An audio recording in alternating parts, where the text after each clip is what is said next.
The SEC Kickoff has been delivered by Papa John's. Earn free pizza fast with Papa Rewards. Only at papajohns.com.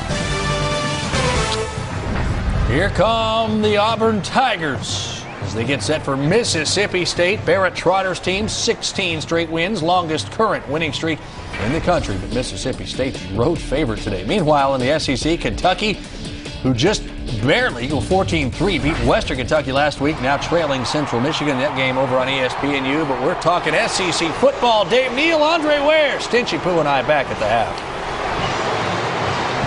Thank you very much, Dari. An electric atmosphere at Jordan-Hare Stadium. Kickoff coming up in a matter of moments between two teams that are certainly riding some pretty good streaks. The Auburn Tigers have won a nation's best 16 consecutive games.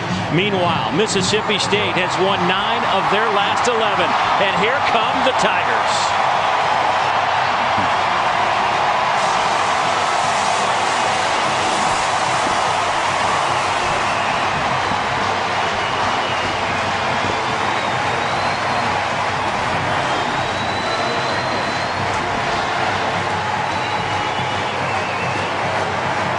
The Auburn Tigers survived week 1. Sneaking past Utah State. 2 touchdowns late in the game. Puts the Tigers at 1-0. Mississippi State manhandles Memphis. They are 1-0. And we welcome you to Jordan-Hare Stadium. Dave Neal with the Heisman Trophy winner Andre Ware. Glad to be with us. And certainly this is a game we open up the 2011 conference season right here on the SEC Network. And Andre, a lot of eyes on this matchup today for a couple of reasons. But let's start with Mississippi State. Their offensive unit certainly looks like they are in sync. 59 points in week 1. Well, I'll tell you, they're impressive, and they went about their business. 645 yards of total offense, but they were balanced, about 300 in each category. And what was impressive, the play of Chris Relf, no longer being taken in and out of the game when they need to throw the football. He is a complete quarterback. But you look in SEC circles, he's kind of the Rodney Dangerfield of SEC quarterbacks. He just doesn't get enough respect. And in the running game, Vic Ballard was as impressive as any running back in the country last week. You see the numbers there, 166 yards. That's on 10 carries with 3 touchdowns. Physical runner. It loves to run between the tackles. All right, well, we mentioned that this Auburn team, sluggish in week 1, still came away with the victory. Offensively, what do you make of this unit? Because obviously Cam Newton not here anymore, so Gus Malzahn, the offensive coordinator, needs to find some answers. Yeah, Cam Newton stepped into a pretty good situation. They were experienced up front, 4 offensive line starters back, a lot of skill position players around him. Barrett Trotter is a steady quarterback for Gus Malzahn, the offensive coordinator. He just doesn't make mistakes. He told me yesterday they trust Barrett Trotter with the offense. He's not going to make mistakes to put the team in bad situations. That's why he's the starter. All right, for more on this Auburn team, let's go down the sidelines and check in with our own Kara Capuano. Auburn may be the defending national champions, but head coach Gene Chizik admitted to us yesterday he's still not sure what to expect from this team. Too many new names, too many new faces. One thing was for certain to the coaching staff. They knew they needed to ramp up the physicality to be able to compete with Mississippi State. So on Tuesday and Wednesday of this week, the Tigers practiced in full pads, trying to increase that toughness. Defensive coordinator for Auburn, Ted Roof, told us he fully expects that Mississippi State is going to try to come in here and, quote, pound the Tigers' faces, Dave. Well, it is a contact sport, I guess. Pound their face. You better leave me alone. I'm coming over there on your side of the booth. You're hopping today, as is Jordan-Hare Stadium. 94th meeting between the Bulldogs and the Tigers. Couldn't ask for better weather. 77 degrees. Just a couple of overhanging clouds. A gorgeous afternoon to kick off the 2011 SEC season. A full house here at Jordan-Hare Stadium. The 2 longest winning streaks in the Southeastern Conference at stake today. Auburn was 16. Who's second? Mississippi State. They've won 3 in a row. Trooper Taylor leading the charges. I'm trying to calm myself over here. I'm a little fired up. Feel like I need a helmet and a chin strap and some shoulder pads. I don't know which sideline I'd go to, though.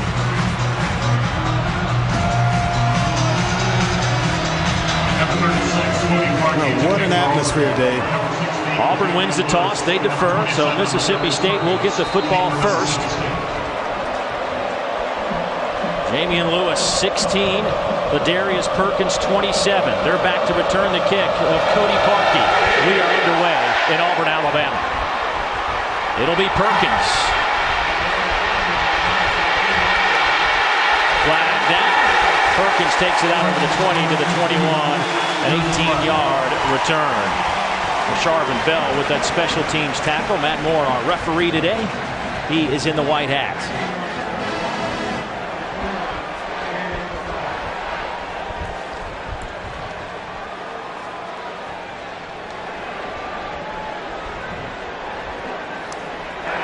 During the return, blocking the back. Number 51 of the receiving team. Half the distance to the goal line. First down. So the Bulldogs offensively will back up inside the 10-yard line. Chris Relf makes his way onto the football field. 6'4", 245. The senior out of Montgomery, Alabama, just about 35 minutes away from Auburn. He will line up in the shotgun in a 4-receiver set. First handoff goes to Ballard. He is swallowed up by that defensive front. Nico Thorpe leading the charge from his safety position. Our starting lineups are brought to you by Chick-fil-A. We didn't invent the chicken, just the chicken sandwich. Big Ballard should get a lot of carries today. Very steady running back, 962 yards a year ago. And Chad Bumpus, a very talented receiver up front. James Carman at tackle. Had a couple of false starts, but it got better and graded out the best for Mississippi State last week. Here's Relf. He'll take it to the 14-yard line. Nosa Igwe in on that tackle. As we take a look at the Chick-fil-A defensive lineup for the Auburn Tigers. A young group, played 26 guys on defense last week. Linebacking core led by Jonathan Evans, who had 14 tackles against Utah State. We'll look at that secondary in a moment. A flag comes down. Like Marcus Green might have popped up, but everybody in Mississippi State pointing the other way. Yeah, it could have been because of Darren Bates, who is in the neutral zone.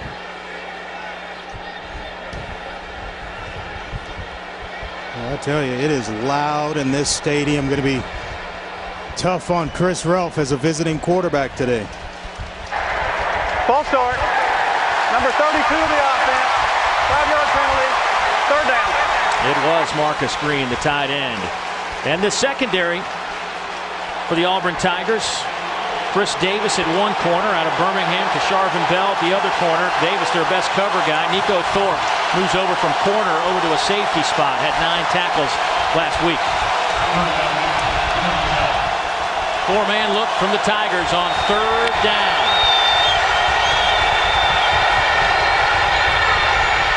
Relf. Batted out of there at the last moment by Ryan White, looking for Arcito Clark. And the Tiger defense stands tall on the opening possession. Well, they try to run a deep curl route along the sideline, and Ryan White in great coverage. The sophomore out of Lincoln High School, Tallahassee, Florida, right there in the pocket of Arcito Clark, who led them last week in terms of yardage with 72 yards. Led all wide receivers in that category. Javon Reed back to return the punt. Baker Swedenberg. Baker averaged 41.5 yards per kick last week. Meanwhile, Reed returned 2 punts, averaged 6.5 per return. He stands at the 45. Auburn with a chance for outstanding field position. And a whistle. Delay of game, I believe, against the Bulldogs. And that's exactly what it'll be. You know, we had a chance to talk to Dan Mullen this week, and he told us there were a lot of mistakes made in that first game. There are a lot of yardage, big plays, but they made a lot of mistakes last week against Memphis. Delay game. Kicking team. Half the distance to go. Fourth down. And he said they wanted to come out and play a clean football game, and already a couple of penalties have caused the bad field position. And you're on the road, Dave. Field position is a must for the visiting team. Line drive kick. Chance for Reed to return it. Right back up the middle. Reed to the 36-yard line. A 40-yard punt, and the Tigers have outstanding field position on their opening drive after the defense stood the test in round 1. Barrett Trotter played a solid football game last week. You talked to Barrett, you talked to Gus Malzahn, the offensive coordinator, and they say good start. Nothing fancy about it. They just felt like he accomplished what they wanted him to do. He took care of the football. 17 of 23, 261, 3 touchdowns. The junior out of Birmingham with a good start here. Quick hitter to the near side. Here's Emory Blake. He'll pick up 7 as we take a look at the Chick-fil-A starting lineups for this Auburn offense. Ontario McCaleb will get the start. You'll see a lot of Michael Dyer. You'll also see some Trey Mason today. Emory Blake has been a big play guy. Offensive line, a little bit of a struggle last week. Could see some changes as this game evolves. Brandon Mosley, 12 starts. He's the most experienced. Loose football on the ground. Who's got it? I think the Bulldogs had a chance, but how about that? Auburn comes away with it at the last moment. Trevante Stallworth. Well, he's able to come up with it, but there were 3 Bulldog defenders around it. Cameron Lawrence was right there, came up and made a nice tackle, gets the football out, and you see 3, 4 white jerseys. Nice job of fighting to get the ball back by Stallworth. Flag comes down. Bulldogs jump. Trotter hit as he throws. That pass is battled in the air and it falls incomplete. It was worth the effort by Trotter. I think it was a free play. Sean Ferguson might have jumped into that neutral zone.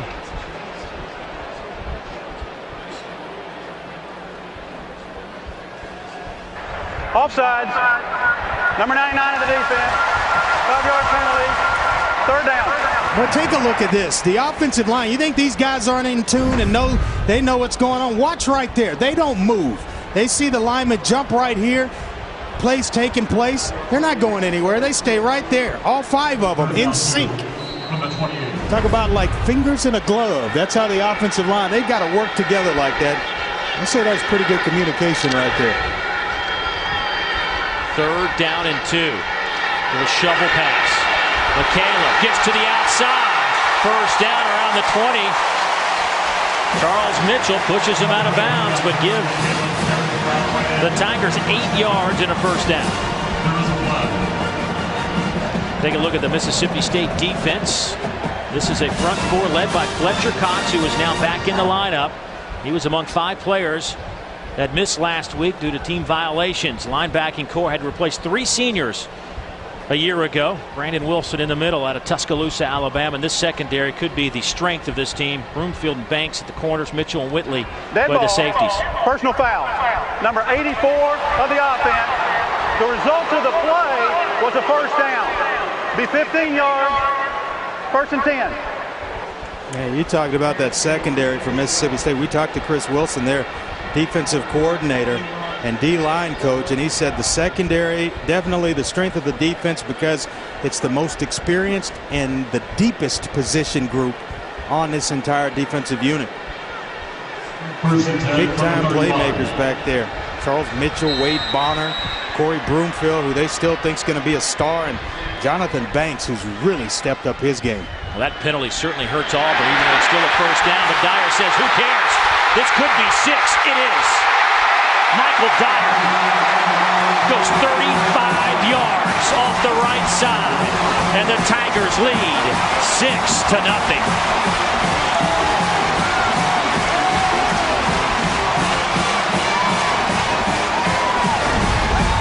Well, you see right here, just going to get the blocks down. Nice pull by Jared Cooper to free up Michael Dyer, and then he turns on the speed. He's usually the in-between the tackle guy. The tough yards inside, it's McCaleb who's the speedster, but hey, what, Michael Dyer showed you a little speed right there. Cody Parker to attempt the point after. Kick is up and good. Auburn needed a quick start. They got it. Behind the run of Michael Dyer, the sophomore out of Little Rock, Arkansas, with his 3rd touchdown run of the season. Auburn out in front by a score.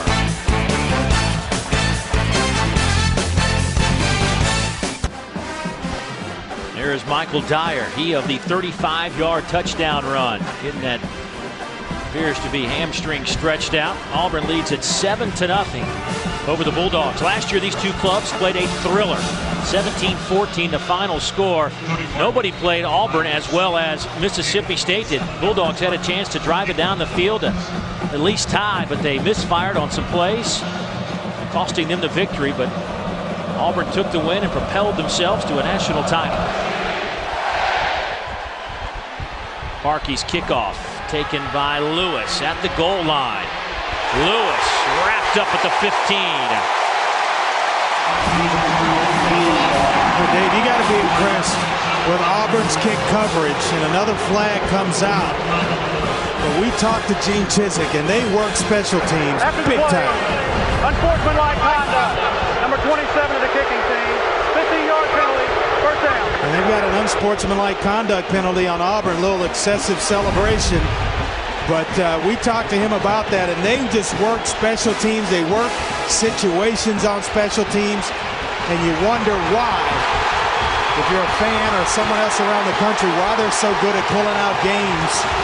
They study it, they work it in practice over and over and over. Nobody is going to outcoach Gene Chizik when it's coming down to the wire. Pass caught on the outside. Gain of 7 on the play. Arcito Clark with the reception, but see if we can catch the excessive celebration. Obviously, Gene Chizik not too happy about it. I don't really see it. I think it was called on number 16, but I will say this: if it was on Thurisi, yeah, he needs to be with his team. That's part of the new rules, and everybody knows it. They talked about it all preseason. Another flag down. Here's Vic Ballard. He's got a first down at the 45. Nico Thorpe drags him down. You know, I just think you got to allow, kids or players a chance to just be emotional without, if it's going overboard, I understand that, but it's an emotional game, and you just made a big play. Number 1 of the offense, 5-yard penalty, second down.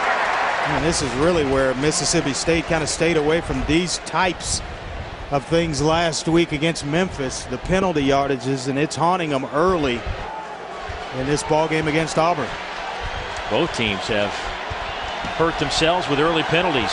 Already 4 penalties on the Bulldogs for 25 yards. Auburn 2 penalties for 30 yards. Second down. We will call it 9. Ralph fires off the helmet, batted in the air, picked off. Demetrius McNeil to the 10, to the 5. Touchdown. 42 yards.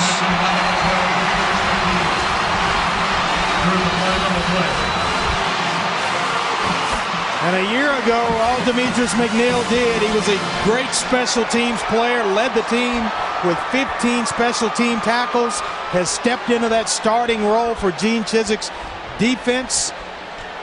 And boy, you see why. Just a young sophomore out of College Park, Georgia. 2 flags were thrown inside the 5-yard line. Here is Matt Moore with an explanation. After the play, personal foul, dead ball, personal foul, number 27 of Auburn. Touchdown. The penalty will be assessed on the kickoff.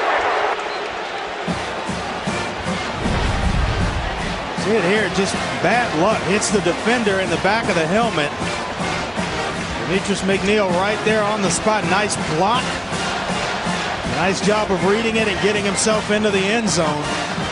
Boy, Auburn off to a good start. Can't say that I expected the Tigers to start the ball game like this. So Parkey now to attempt the point after.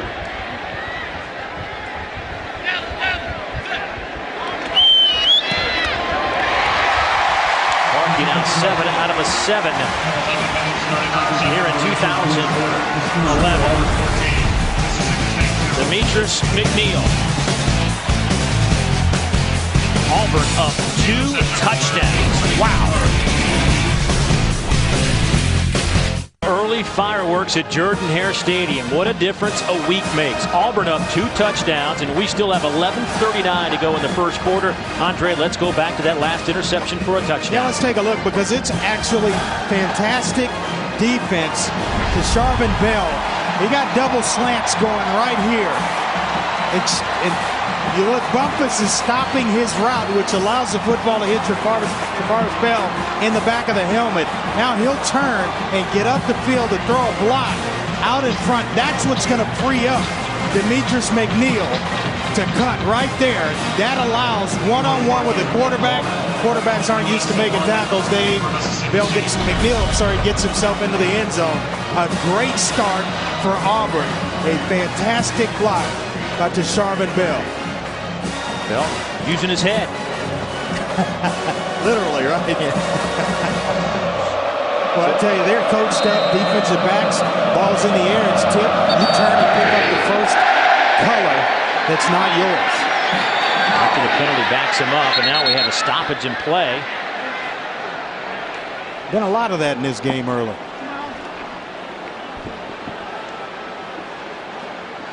Gene Chizik has been very animated on that sideline. I think it all started with the excessive celebration penalty. He coaches with a little passion, doesn't he? And you can tell he pours it in. He pours every ounce of energy into a football game. There's no foul. We will re-kick. Boy, Gene Chizik still getting all over our field judge, Michael Williams, who roams that sideline. Those two have had more than one conversation today. I was as impressed with Gene Chizik yesterday in meetings as I have been with any coach that I've sat in a Friday meeting with in college football. He's just, everything's buttoned up. He's got a plan. They execute it. They show the kids videos. They go out on the field and work situations at the end of practice so that you're not a deer in the headlights when something occurs during a football game. Wilson Perkins back to return the kick. 15. Parkey will send it down to the other 15. It's Perkins. Perkins out to the 38-yard line. Drop there. A 23-yard return. Nico Thorpe in on the special teams tackle.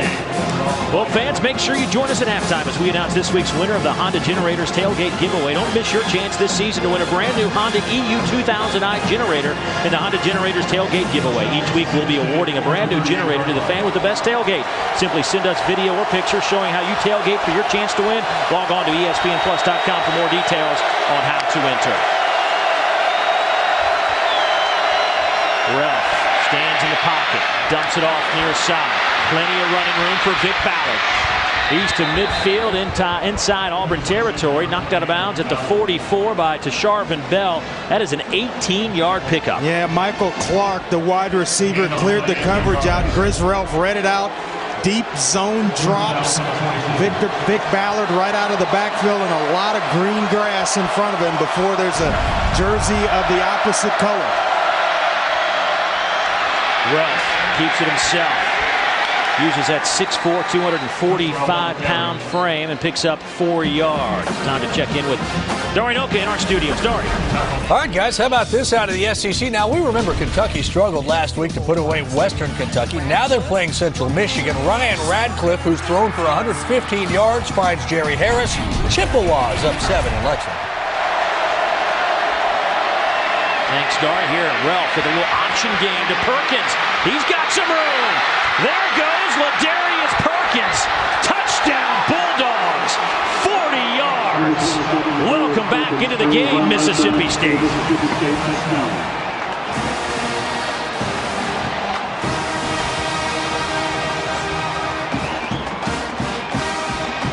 Perkins turns the corner and then turns on the Jets. Well, that is why this is the ultimate team game. He doesn't make that run, Perkins, without the block of number 8, Chris Smith, who chopped down the edge, a corner to that side, and allowed Ladarius Perkins to get down the field. Is under further review. They're going to check to see if Perkins actually got that football into the end zone. We'll take another look at it here. And right there, you take the ball to the defensive end. Nice pitch by Chris Relf. Nice pull-off block. What you don't see is number 8, Chris Smith, with that block. Let's get airborne. I think that's a touchdown right there. That is 6 points, my friend. Great block on the outside, too, by Brandon Heavens. Keep an eye on that left foot. Remember that when we talked to Dan Mullen, he said they had to be better blockers out on the perimeter and challenged his wideouts this week to be better at just that. And on that single play, 2 tremendous blocks on the outside to free Ladarius Perkins. Touchdown. So give Perkins 6. And now the Bulldogs will try to cut it to a 7-point game. And we got Ballard doing it on the inside, and Perkins with the speed to get down the sideline and on the outside edges of the defense. Garrett deep pass Squalls, point after, splits the uprights. And the Bulldogs, who scored 59 points a week ago, strike for 7 here in the first quarter. But the Tigers still lead by a touchdown. There is Ladarius Perkins, the sophomore, with his first rushing touchdown of the year. Here's how he got to the end zone. Yeah, he's got to go over and say thank you to Chris Smith right there, the slot receiver. Watch the block. You'll see the option take place from Chris Relf. Right here, taking the ball to the defensive end, and then right there, a nice little chop block by Chris Smith. And that frees the edge for Ladarius Perkins, and then it's just a foot race with the secondary that ultimately he wins. A nice job of blocking the perimeter and teamwork on the offensive side. Guys working it unselfishly, doing their jobs. Ryan Egan will kick it off. It'll sail down to about the 8-yard line. Trey Mason, explosive returner, popped it to 20. 13-yard return. Mason had a 97-yarder go back for a touchdown last week. I think the Bulldogs saw that on tape and got after him. Well, we expected a physical football game, and it has lived up to the billing. These two teams going at each other, and it's who's standing, as Kara said, pounding the faces of one another. Well, the Tigers' first and only offensive possession. You see, relax and play is the message. But the Tigers went 4 plays, 36 yards to score their first touchdown. Here's Dyer again. Pick up a couple of yards off the right side. Fletcher Cox with his first tackle. Junior out of Yazoo City, Mississippi. Kind of tripped up by his own offensive lineman, Jared Cooper, trying to block out in front for him, and just caught maybe his ankle and tripped himself up.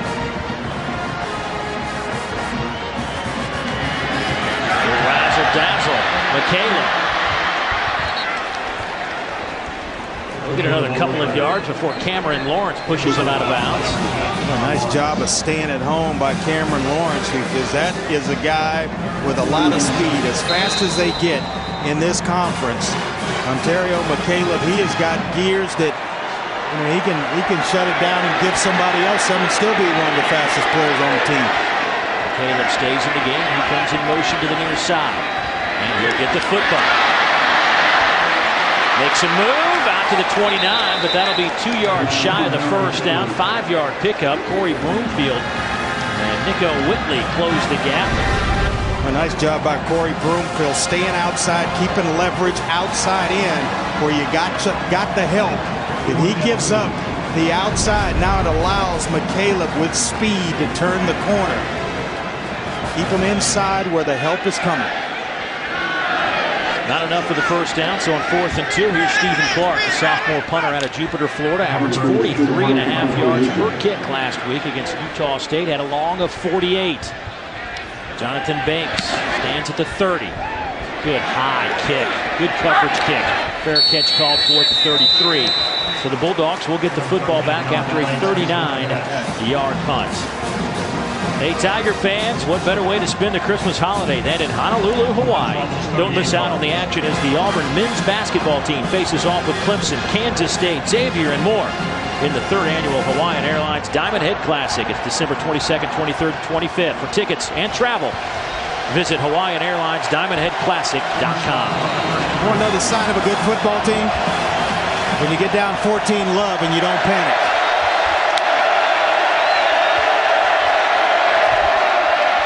Ralph keeps it. There's a sizable hole out over the 40 to the 41-yard line.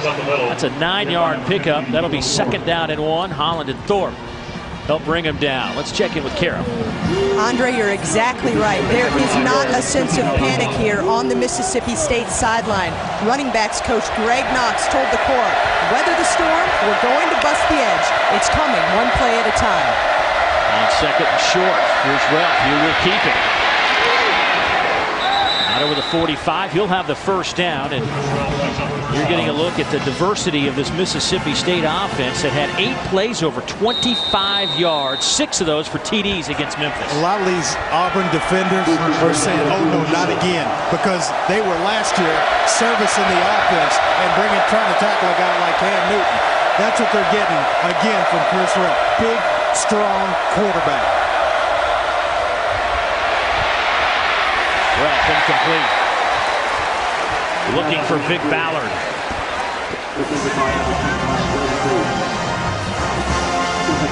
A nice pressure by Nosu Igwe. You'll see it off the edge. Nice job of pushing the pocket, continuing to get there. Jeffrey Whitaker as well in the face of Chris Ralph. 2nd and 10. Ralph, little shoulder fake. Dives forward inside the Auburn 45. They'll spot it at the 44. That's a gain of 9. Now we have a 3rd down and 1. Darren Bates brings him down. Well, being impressed with Chris Ralph. This is the other addition that he gives you along with a solid passer. He is a big guy that his teammates now respect as their leader of the offense, their quarterback, and they're playing hard behind him this season. Timeout taken by Mississippi State on a 3rd down and 1. Timeout, Mississippi State. That is their first timeout of the first half. There'll be a 30-second timeout. There is no flag on the play. What? We got a chance to talk to Les Keening, the offensive coordinator for Mississippi State, and he talked a lot about Chris Ralph and what he got better at. And he says just better overall command of their offense. And you see him when he's standing in the pocket, throwing the football. It looks like he's out for a walk in the park. Then when he takes off, it's just a smooth, fluid type runner that's real physical once the defender shows up. Boy, I've been impressed with him, his overall game. Well, Ralph has some help in that backfield in the form of Vic Ballard. Who's today's Real Deal, brought to you by Wendy's. Last week, 166 yards on the ground on 10 carries, 3 touchdowns that went 66, 46 yards. He was a machine against the Tigers. 3rd down and 1 here. Ralph keeps it himself off the right side. The big fella has the 1st down at the 40. Needed 1, got 4. Darren Bates led the charge for the Tigers defensively. And take that 4 off that jersey and put a 2, take the 1 and the 4 and put a 2 on. It looks real familiar to a guy that played in the Auburn colors. When you talk about short yardage situations and quarterback runs, resembles Cam Newton a lot. Fresh set of downs for the Bulldogs. 7:20 to go in the 1st quarter. Chad Bumpus has some blockers in front.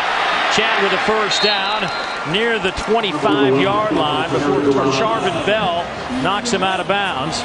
14-yard pickup. Boy, I tell you, this Mississippi State offensive group, they block the edge about as well as anybody in the country. Watch Vic Ballard. He's a guy that he was the main ball carrier last year. That's him right there at the bottom, throwing a block for Chad Bumpus. 1st down and 10. Play fake. Ralph has all day. Hits Ballard. Makes 2 guys miss, down to the 15. Another first down. That goes for 12. Ryan White trips him up. Ooh, I'm going to give it to you, Dave Neal. I'm going to take it away. That's Vic Ballard. He sent that up here. I tell you, Ralph, watch his demeanor in the pocket. The body language. Just having fun on a Saturday afternoon. Ralph, pressure comes. Hit as he throws to the end zone. Touchdown. Brandon Evans as Ralph is walloped in the process. 15-yard strike.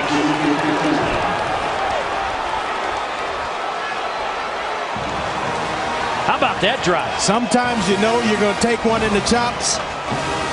When the result is a touchdown, you don't mind taking those type of shots. They don't hurt quite as much. What a football game. Woo!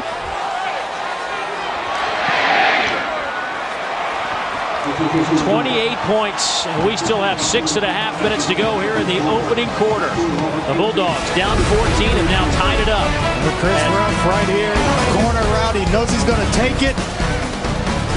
Mississippi State tying it up.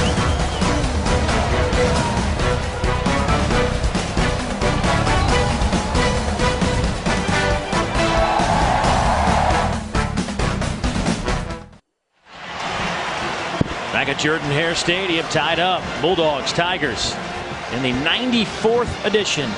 Brandon Evans with a 15-yard touchdown reception. Had 1 catch last week.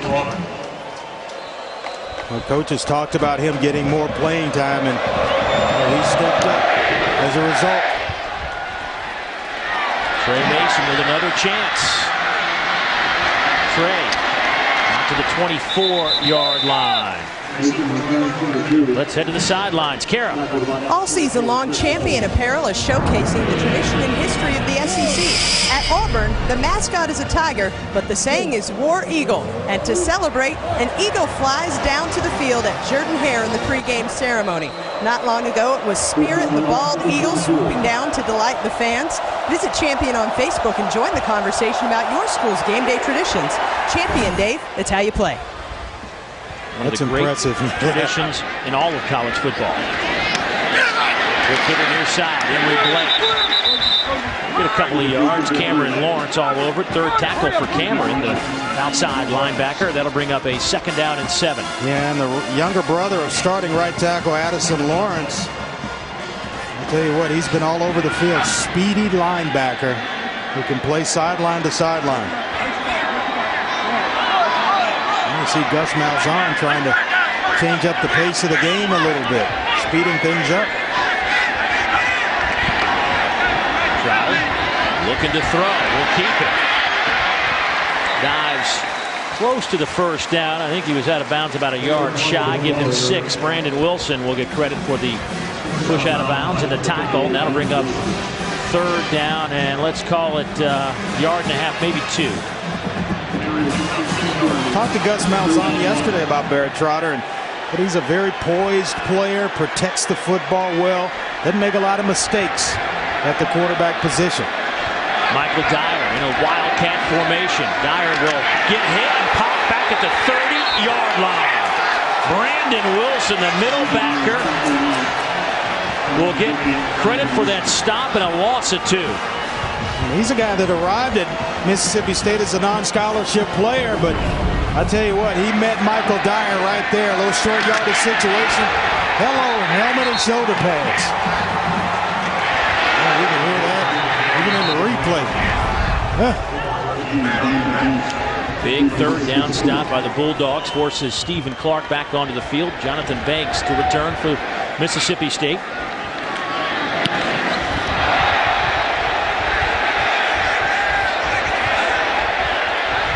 Auburn roll. Oh, yeah. Down to the 11-yard line. May not have been the prettiest kick. 58 yards. Time to head to our studios. Dari. Time now for our AT&T All-America Player of the Week update, and it came from Oklahoma State Thursday night. Joseph Randall, 121 rushing yards, 2 touchdowns. He also caught for 99 yards. Text VOTE to 55862 from your mobile phone to vote and for a chance at a trip to the national championship. Thanks, Dari. 14-14, 4:45 to go, first quarter. Bulldogs back at the 11 on first down and 10. Ralph today has completed 4 of 7 for 50 yards. He's rushed 6 times for 37 yards. Over the middle, wide open, drops. Ralph to the tight end Marcus Green, who is normally a sure-handed receiver of the football, but couldn't hold on to this one. Yeah, nice touch pass. Maybe a little bit high from Marcus Green, but that's one you should bring in. And he's kind of emerged as the team's primary tight end and did that during his sophomore season. High snap. Good job by Ralph. He'll take it out over the 16 to the 17-yard line. That's a 6-yard pickup. That'll get you back on course in a hurry. Have a incompleted pass on first down. You're second and long, and then Chris Ralph right up the middle of the formation for 6 yards. Ralph dragging some Tiger defenders with him near the first down at the 21-yard line. He gained it 3 or 4, depends on the spot. Yeah, he's dragging big Devontae Sigler, all 275 pounds of him at 6'4", the true freshman that is in that rotation for Ted Roof and the defense. But Ralph got close to the first down. I think he's going to have it here.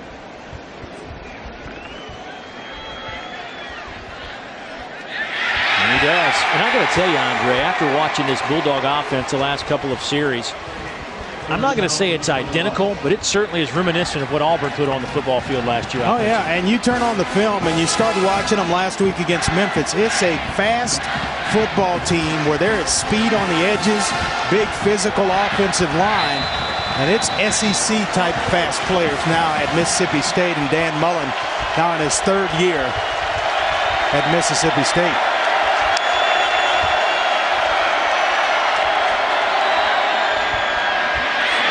Ralph keeps it. Picks up another 7 yards out over the 25 to the 27.5-yard line. Nico Thorpe with another tackle. 5 already for Thorpe. I think the Auburn fans are thinking, man, that's reminiscent of 2010. Watching Chris Ralph work today, very similar to Cam Newton.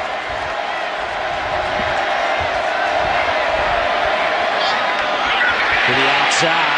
Good coverage by the Tigers. Michael Carr makes the catch. Nico Thorpe making another play. Yeah, Michael Carr, he's the team speed receiver. He played as a true freshman last year. He was a 4-star recruit out of high school. Big-time playmaker. Little pistol formation. They'll run a little option game near side. Demetrius McNeil trips up Perkins. Loss of 5. Bad series for Marcus Green, the senior tight end. He had the drop over the middle on first down on the previous set of downs, and then there he misses a block that really cost Vic Ballard a chance to get himself going and turned up the field. You'll see it out on the, Ladarius Perkins. He gets that block, and then Perkins is around the corner to the outside and maybe even picks up the first down. Swedenberg, fair catch called for by Reed at the 30-yard line. A good 45-yard kick with no return. The Auburn offense with 2:16 to play in the opening quarter, making their way back onto the field. It has been an eventful first quarter, to say the least. Last year, they only produced 3 more points than we currently have in this entire game. Cam Newton was the difference in that one. Mississippi State had a chance to win it late, but could not close the deal. Close to last year's score. I'm betting Ralph is close to Cam Newton's rushing numbers. McCaleb Breaks a tackle out over the 35 to the 36-yard line. 6-yard pickup. Corey Broomfield on the tackle. That'll bring up a 2nd down and 4. Well, you better have some edge players when you play either one of these teams defensively that can hold outside leverage but get off blocks and make plays. Otherwise, they will kill you. Dyer, nowhere to run. He'll get a couple of yards. That'll bring up a 3rd down and 2. Brandon Wilson along with Wade Bonner in on that tackle. Dyer broke Bo Jackson's record for rushing yards by a freshman a year ago. That's pretty impressive. I've got a lot of respect for Big Bo Jackson.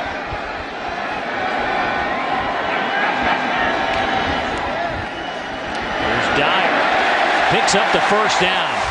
Over the 40 to the 42-yard line. Finally dragged down by Caleb Ewells, but Dyer using that tremendous leg strength to pick up the 1st down. Today's 1st and 10 line brought to you by your local Toyota dealers. Toyota moving forward. Dyer, nothing happening there, loses a couple.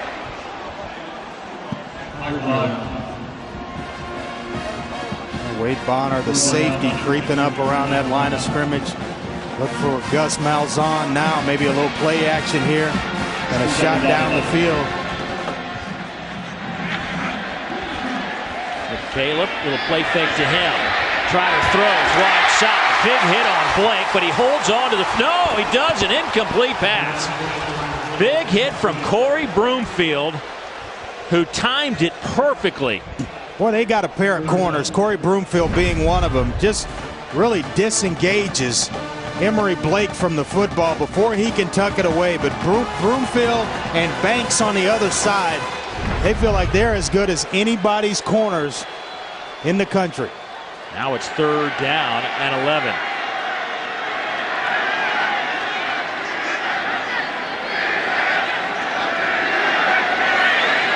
Trotter very relaxed. Said he was relaxed in the opening game last weekend.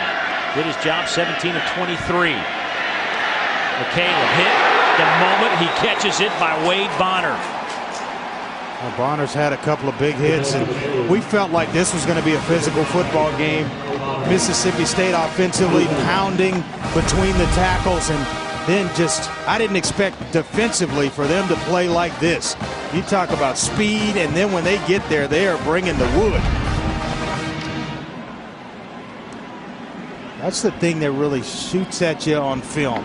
The speed. You think a guy's open, all of a sudden that window is closed, or there are 2 or 3 defenders around the football for Mississippi State. Auburn got off to a great start here in the 1st quarter. Michael Dyer goes 35 yards, did an interception return for a touchdown, put up 14 quick points, but the Bulldogs rallied to tie it. We played 15 minutes at Jordan-Hare. Move to the 2nd quarter at Jordan-Hare Stadium, tied at 14 between the Bulldogs and the Tigers. Here's how we got to this point in the 1st quarter. Michael Dyer sees a hole and goes 35 yards for his 3rd touchdown run of the season. Then Chris Ralph throws an interception, but off the helmet of a Tiger defender, and Demetrius McNeil takes it the rest of the way. Mississippi State listens to their coaches. They say relax and play. And then Ladarius Perkins takes it to the end zone, 40 yards. Chris Ralph hit as he throws. Finds Brandon Evans for the touchdown. 15 yards out. And that's where we stand. Tied at 14. Auburn will punt it away to start the 2nd quarter. Banks lets it roll down to the 1-yard line. 54-yard punt. Terrio McCaleb with the honors for the Tigers, and once again special teams, as Gene Chizik says over and over again. You ask him about the strength of his team, you're usually talking about offensive line. Yeah. He says it's our special teams. He went right to special teams because a lot of those guys played on the units last year when there were seniors in front of them, and they had to get their playing time on special teams. Some of them still there. And that has really been, there's been a lot of production in those areas.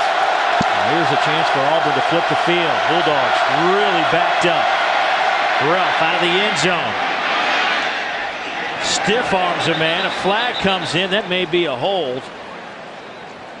I wonder if Arcito Clark was out in front of Ralph. I wonder if he grabbed a Tiger jersey in the process.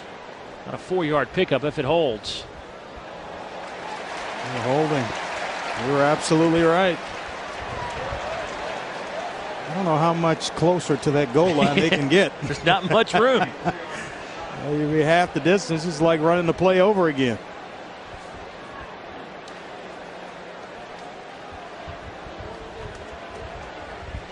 Holding. Number 19 of the offense. Half the distance to the goal. First down.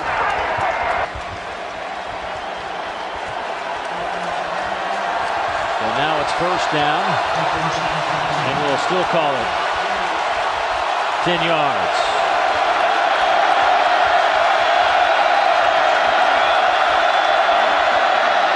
Ralph hit, falls forward back to the original line.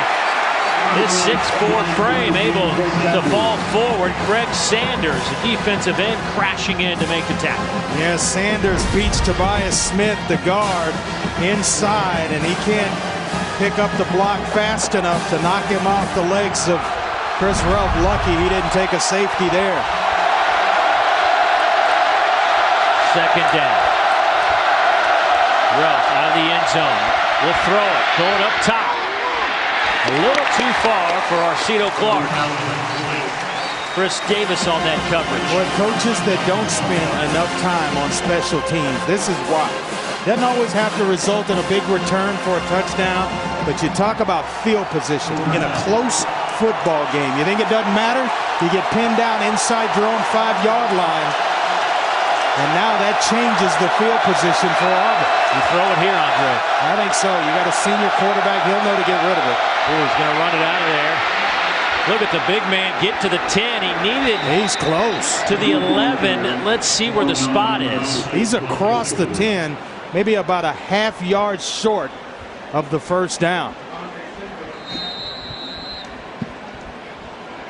Matt Moore will bring in the chains to get a close look at this. Maybe a thumbnail.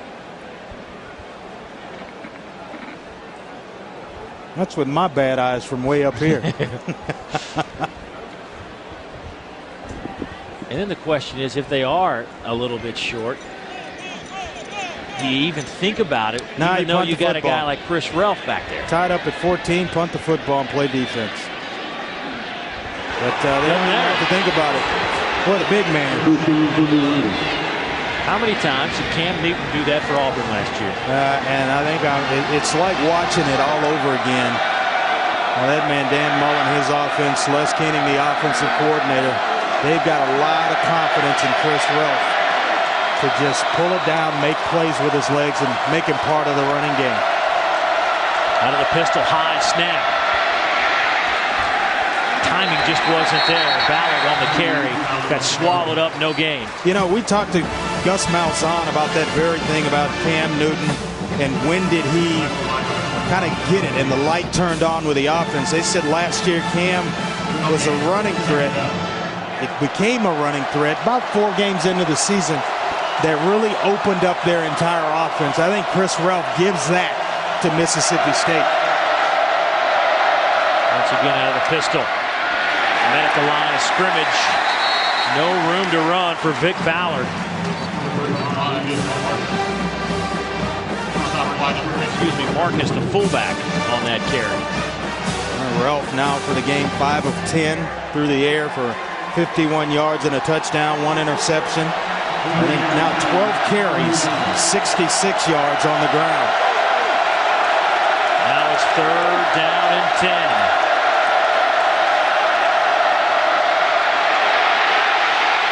Ralph over the middle, pass is caught, first down, Bulldogs at the 23-yard line. What a throw. Yes.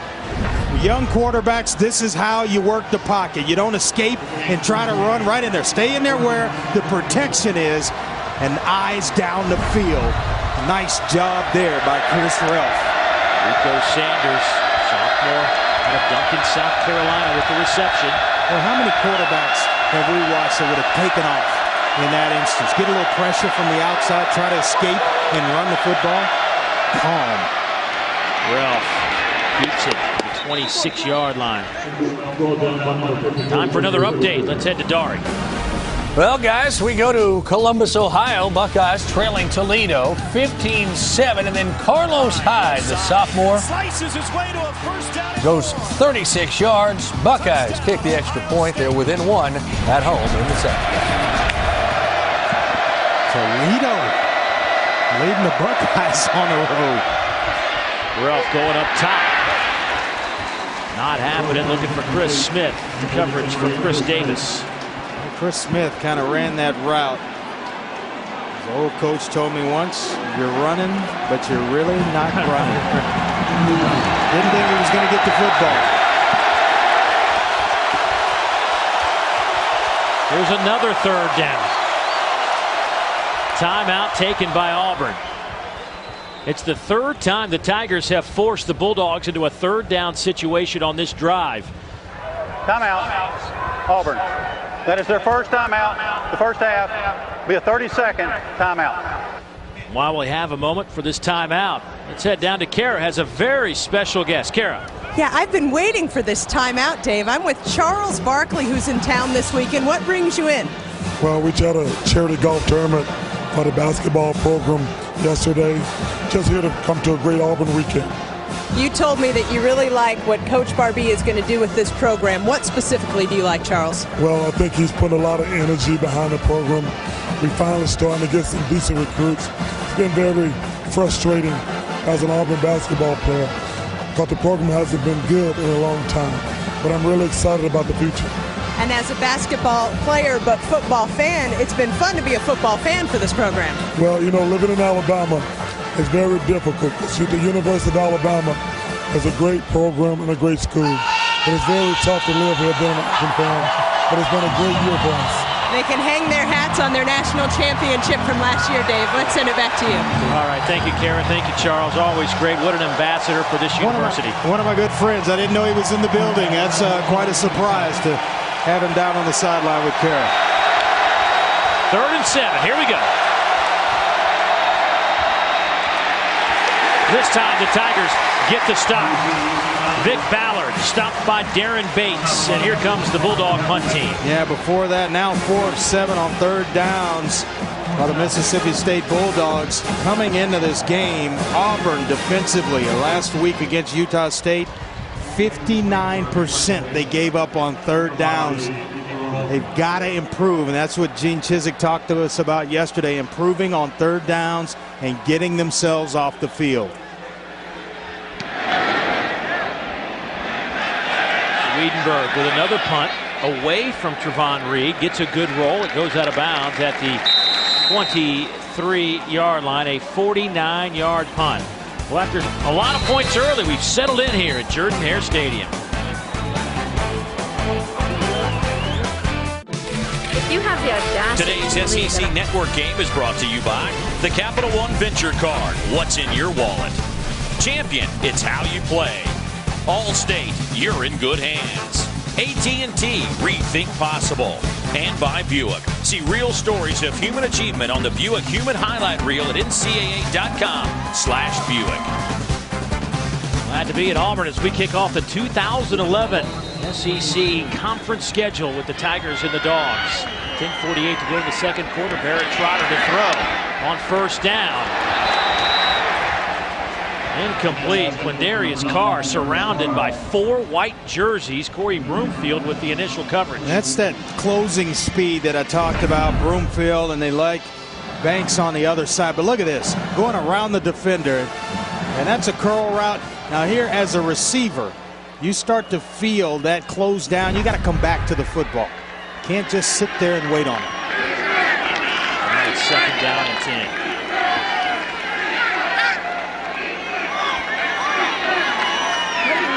Throw again. Picked off. Jonathan Banks, touchdown. Just like that, the Bulldogs lead it by 6.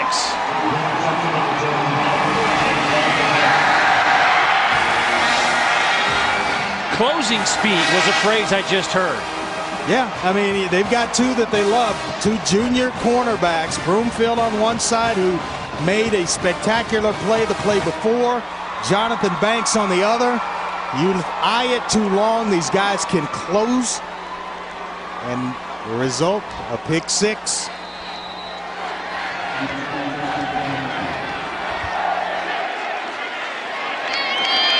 Point after from DePasquale is up, and it is good. 28 yards on that interception return for a touchdown, and the Bulldogs have scored 21 straight. Right here, Barrett Trotter eyes it a little too long, a little hitch route, and Jonathan Banks reads it as well as you can. That close, you better be on time with the football, because if it's picked off, it's going to the house. Both teams have returned an interception for a touchdown this afternoon. There's a sense of urgency for a quarterback in a couple of different situations. Third down and long, and in a backed up situation, field position wise, you've got to get back, get set, get the football out on time. Because if you hold on to it, bad things will happen. That's the first interception of the season for Barrett Trotter. Comes at a bad time. You don't want any of them going back for six.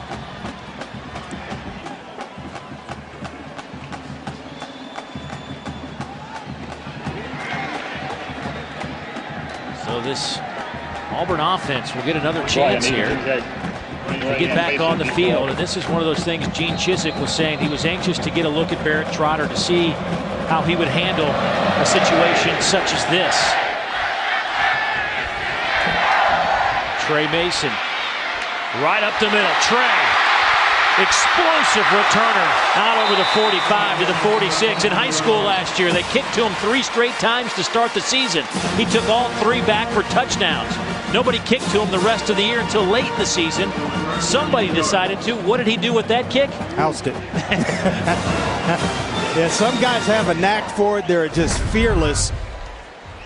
In the return game, it takes a special individual to hit that thing each and every time full speed.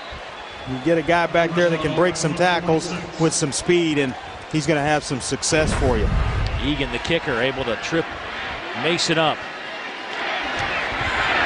McCaleb will be close to the first down. He will have it. 12 yards on the game. Jonathan Banks trips him up, so move the change for the Tigers. We talked about Gene Chizik, Barrett Trotter. He described Barrett Trotter. Hey, I want to see his eyes when he comes to the sideline. He and Gus Malzahn said, sometimes, Coach, it's better off not having to find out. McCaleb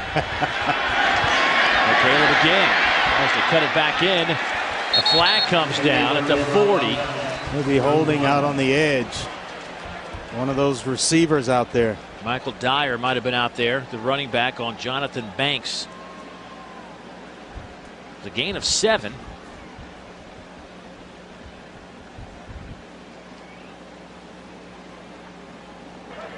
Holding, number 5 of the offense. 10-yard penalty from the spot of the foul. First down. 4th penalty against the Tigers this afternoon. If you can go the whole season without having to see a quarterback react to adversity, every coach in America would sign up for that one. Unfortunately, that does not fit in the job description. You're going to have some mistakes and some growing pains. Caleb. He's to the 46. Corey Broomfield trips him up, gain of 5. I thought we saw some pretty good corners last week in DeQuan Menzie and Drake Kirkpatrick at Alabama. These two here, Broomfield and Banks, equally as good.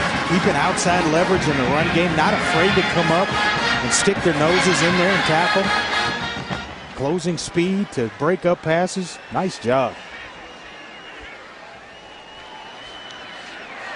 To the outside, Javon Reed can't get past Corey Broomfield. Boy, these corners, Andre, I mean, they are some players now. Yeah, coaches, they've been kind of waiting on Broomfield to take the step to the next level. I think he may be taking it right here in front of their eyes in this Auburn football game. Right here, keeping outside leverage. Then when you have a chance to make a play, you make it. He's made several. early in the first half. It is 3rd down and 13. Auburn 2 out of 5 third down conversions this afternoon. We'll play action. Mississippi State brings the heat over the middle. Emory Blake still on his feet. Blake will score.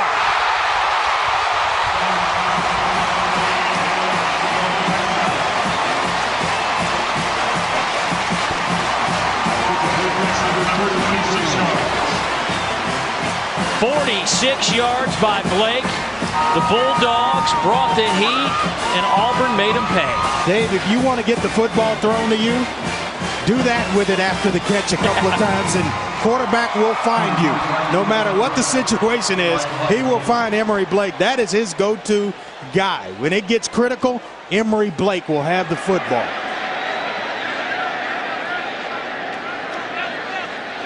Parkey trying to tie it up. And he does. Emory Blake has now caught a touchdown pass in 5 straight games. It's his 2nd touchdown reception of 2011. Auburn hanging tough here at home.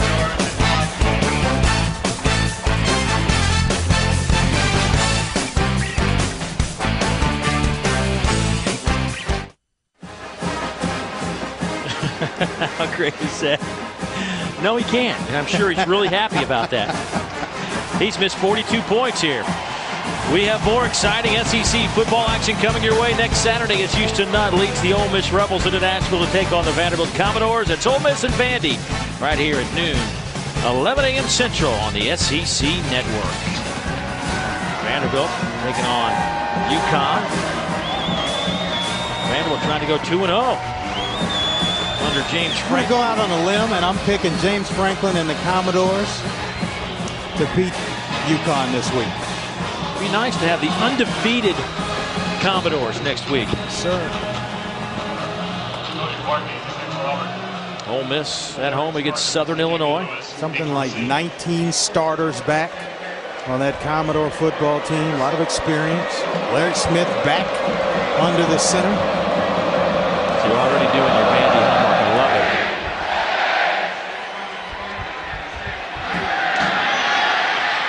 Here's Lewis. He's hit back at the 14-yard line.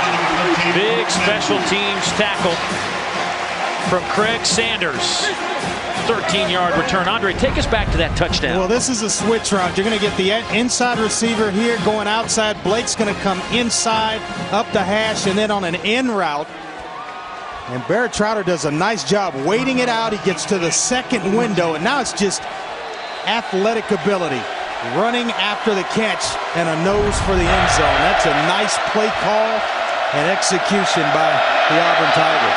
Ralph uses the 6'4" frame and then jumps high to keep the ball in front of him, but nothing happened. Nosa Igwe hit on that tackle for loss. But Ralph, what a great job just to keep the football. Yeah, it looked like he was trying to box out Vic Ballard right there, climbing the wall, just grabbing a rebound. We got Barkley in. I had to get a basketball reference in. You know what I'm saying? I had him in the game.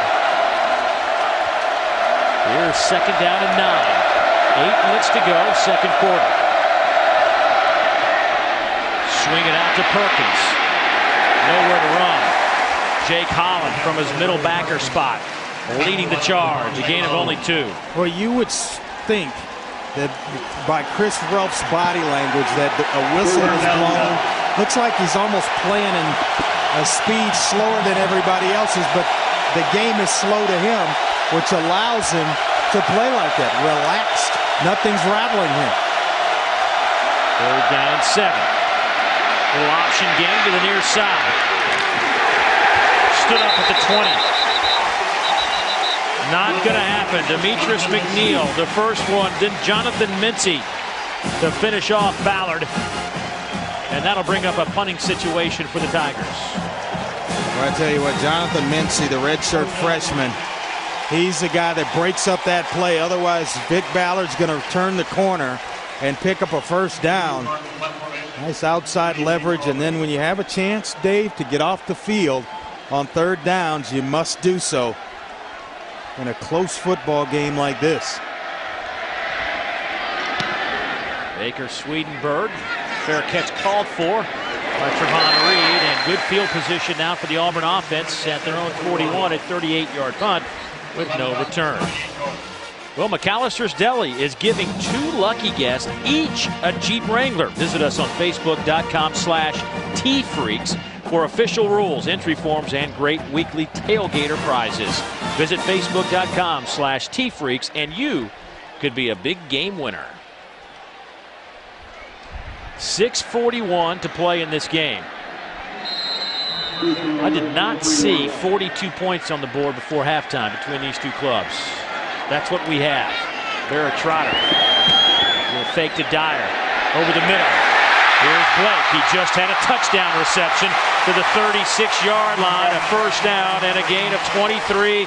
Matthew Wells brings him down. Well, that apple didn't fall far from the tree. The son of Jeff Blake, who played 14 years in the NFL.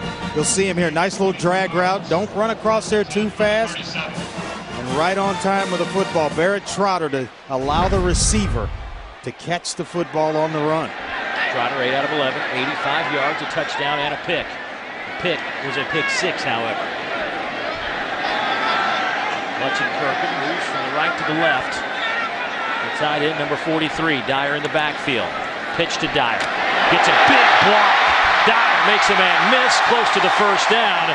Charles Mitchell with the tackle, a gain of 11. Quindarius Carr with a great block on Corey Broomfield. Well, it's because Corey Broomfield came inside, and we've complimented him all game long on keeping outside leverage. When he didn't that time, they made him pay. Dyer again trips up at the 25. Will still gain 3 yards.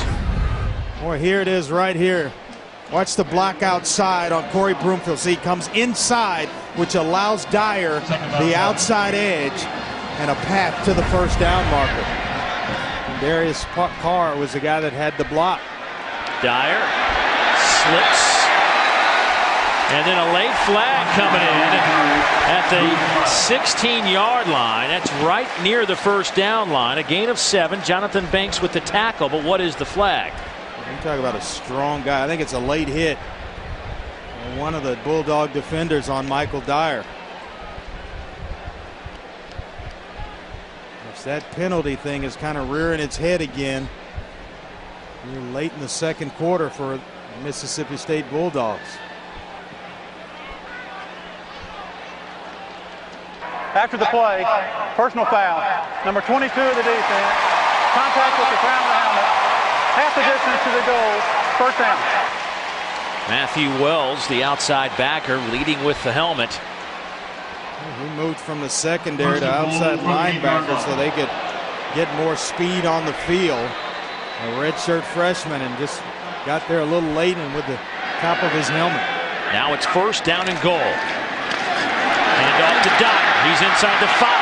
Falls forward to the 3-yard line.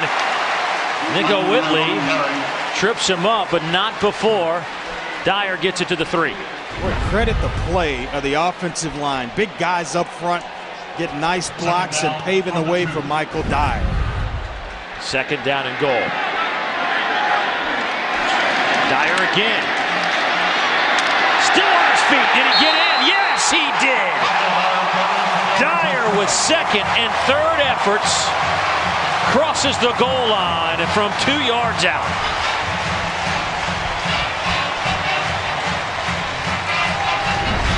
Well, a missed tackle by Brandon Wilson allows Michael Dyer right there to just kind of inch his way towards the goal line. All it's got to do, ladies and gentlemen, touch that goal line, touch the white. We'll take a look at it. The previous play is under further review. He got twisted up by Matthew Wells right as he got to the goal line. Wells kind of twisted Dyer's body.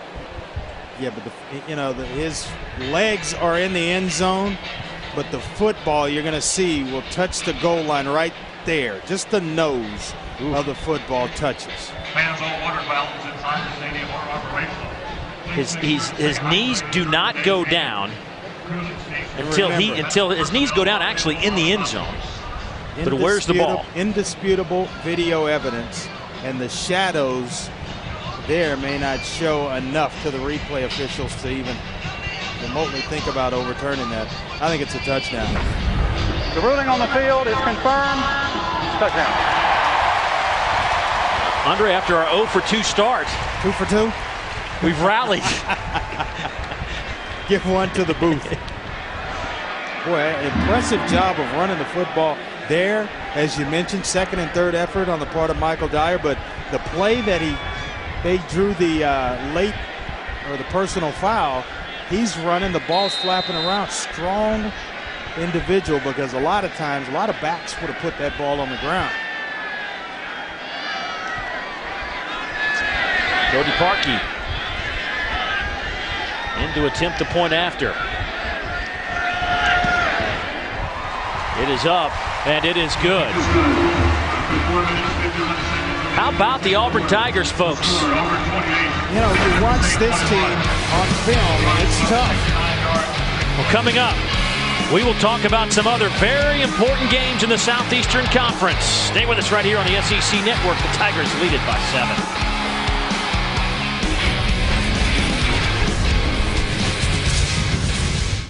SEC Network game is brought to you by the Capital One Venture Card. What's in your wallet?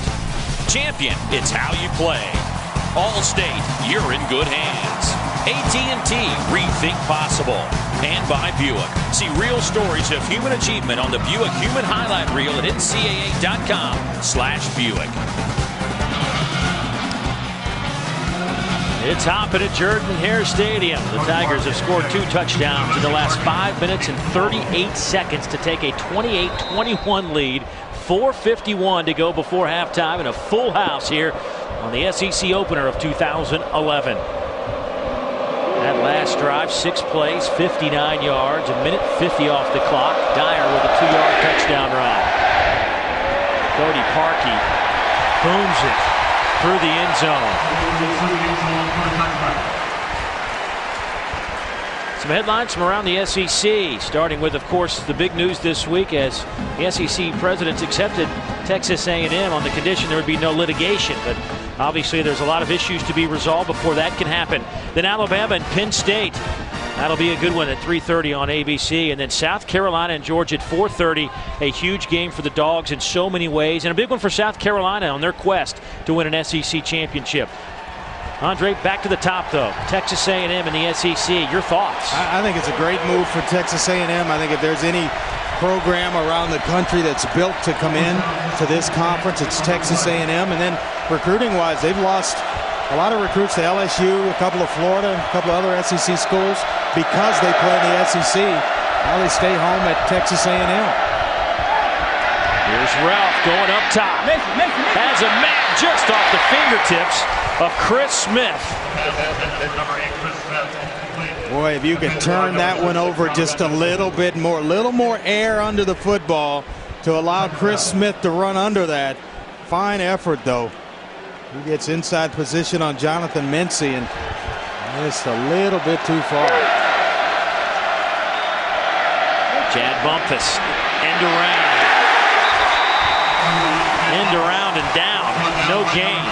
Nosa Igwe from his defensive end position with the tackle, his 3rd of the afternoon. And this is a young group on defense for Auburn. But there Bumpus kind of helps them out. And on a sweep like that, you cannot stop because the help's coming from inside out. 3rd and 10.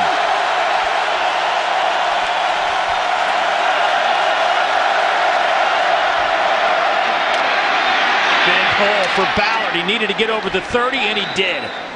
11 yards. Demetrius McNeil finally drops him, but a big hole on the left side. Well, they're not afraid to run the football, even on 3rd down and long, and a nice block by Marcus Green, the tight end. That's what seals it up for Vic Ballard and allows him to pick up the 1st down. Boy, that was a big 1st down for the Bulldogs. They can eat up some more clock now. A big block by Marcus Green to free it up. Ralph to throw to the wide side. Pass is caught. Should be a gain of 10. Michael Carr with the reception close to the first down. They're going to say he stepped out at the 40. That's a yard shy, so second down and 1. Chris Ruff, long throw across the field like that, but accurate ball to pick just close to the first down marker.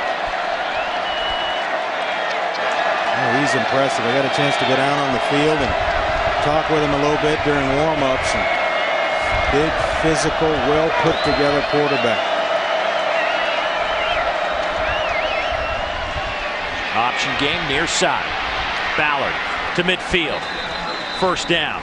Darren Bates with the tackle. That's another 10-yard pickup for Vic Ballard, who, folks, wasn't recruited really out of high school, goes to junior college, still really wasn't highly recruited. Mississippi State said, hey, we kind of like your game, come here. They have discovered themselves a pretty fantastic tailback. Pretty good player. Ralph swallowed up at the 48-yard line. D. Ford led the charge for the Tigers, a loss of 2. Well, it's really a two-man route down the field, and he looked left. We got an injured player down for Mississippi State here. James Carman, the big tackle, 6'7", 320 out of Baltimore, Maryland. Looks like he might have gotten that leg rolled up on. Yeah, he's an interesting story himself because he's a guy that moved to left tackle from the defensive line. He gets off the ball well, and a big part of that running game that rolled up over 300 yards last week against Memphis.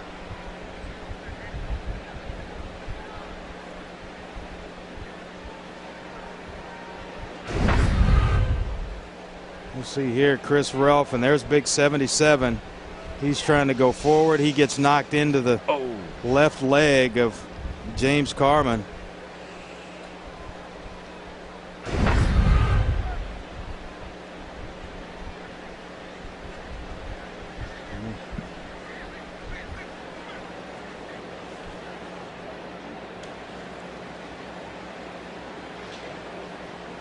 While we wait for the status of James Carman, that'll give us an opportunity to send it to Dari for an update in our studios and what's coming up at halftime. All right, guys, how about Kentucky's slow start to the season last week against Western Kentucky? Wait till you see what they're doing today against Central Michigan. Also, we look ahead to Alabama as they take a trip up to Penn State, what we might see as those two do battle.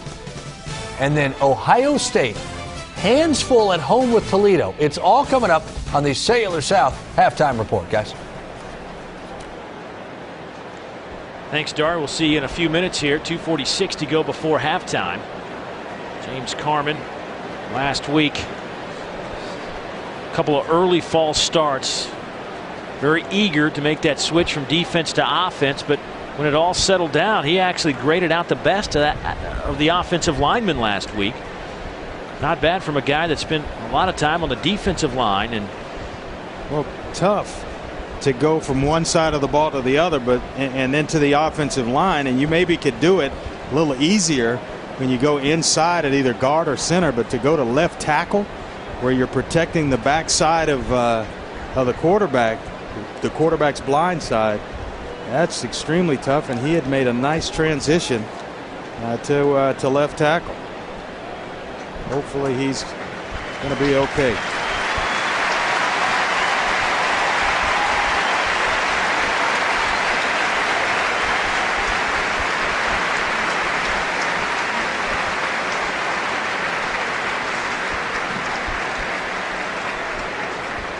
we wish the big fella all the best.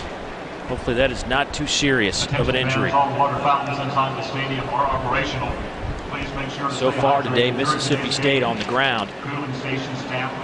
They have rushed for 147 yards. They've thrown for 74. Auburn's rushed for 106, thrown for 84. Auburn's actually averaging more yards per play, 6.6 per play for the Tigers, 5.4 for Mississippi State. They're close in numbers, but there's only one stat that matters, and it's that scoreboard. Auburn right now up by 7 as we inch our way closer to halftime. Auburn scored the first 2 touchdowns of this game. Then Mississippi State rolled off 21 straight to take a 7-point lead here in the second quarter. And since then, Auburn has scored back-to-back touchdowns in a matter of 5.5 minutes to take a 7-point lead here. But the Bulldogs driving right at midfield. You know, Coach Chiswick talked about, and through the media here in Auburn, about getting better from week 1 to week 2. And sometimes as coach speak, but watching this team on film of last week's game against Utah State and then watching them this afternoon, looks like two totally different teams. Faster on the outside and the perimeters, more physical inside in the trenches. And they went this week, had a couple of really physical practices on the offensive line, letting guys go at it to get ready. Little throwback. That hit Blaine Caldwell, the man who just checked in for James Carman. Well, and Blaine standing there, and he's all 6'7", 295, the freshman out of Mobile. Nobody told Blaine he couldn't catch the football, right? And that's designed for Vic Ballard, and it's getting ready to break. Nothing but green grass out in front of Vic Ballard. Everybody's going to the flow of the quarterback, and right there, I don't think it gets to Vic Ballard, though. It landed around waist high on Blaine Caldwell. Almost to the point where he was forced to catch it.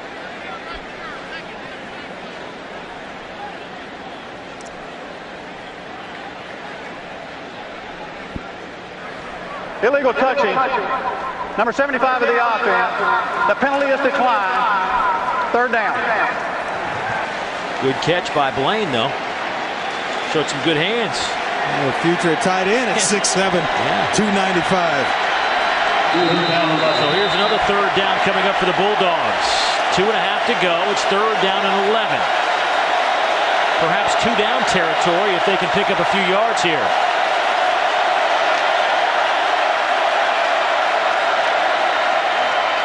Ralph lobs it up.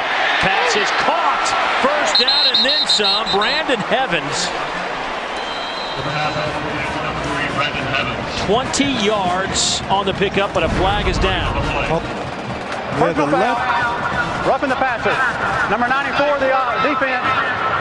15-yard penalty from the end of the run. First down. Well, we gave Blaine Caldwell a lot of flack from having caught the ball. He secured the edge, though, and there's the late hit on the quarterback. That's going to be an additional 15 yards, but wow, that's a Blaine big penalty. Caldwell came back, made up for that little hiccup of catching the pass the play before. First down for the 16. That is a big penalty. It's inside the 20. Another red zone opportunity here for the Bulldogs. Ball sits at the 16. First down and 10.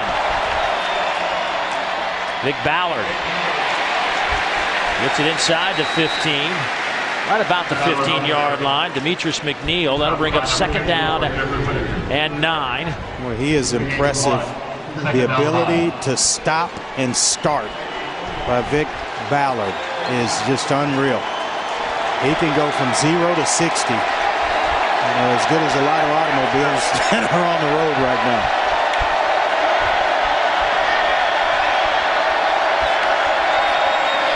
Perkins.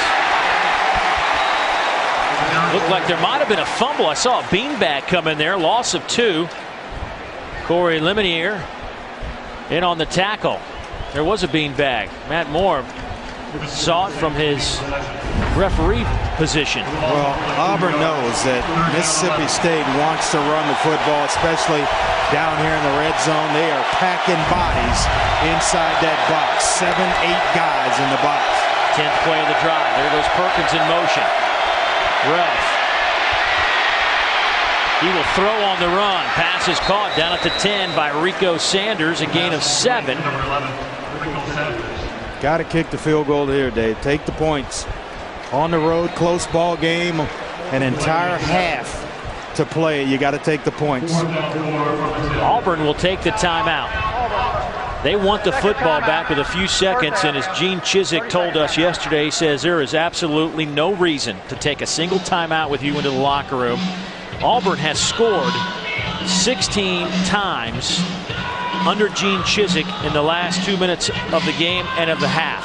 And it's something they work on each and every day At the end of practice, he will pull game film from the week before and set up a bunch of different situations for his players in a 2-minute type setting so that they are not surprised by anything that occurs during a ball game. Very well prepared football team. Little game recap for you. Auburn scored the first 14 points in 4 minutes and 22 seconds.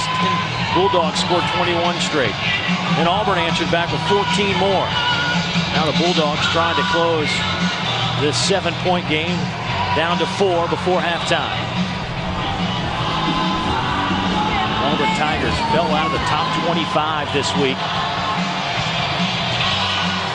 Meanwhile, Mississippi State jumps up to 16. Derek deep pass squall from 27 yards out. It is good. Deep pass squall now 2 out of 3 on the year. And 22 out of 27 in his career. 40 seconds to go before halftime. I didn't look at the field goal. I could just tell by the reaction of the crowd. There wasn't a reaction, so I knew it was good.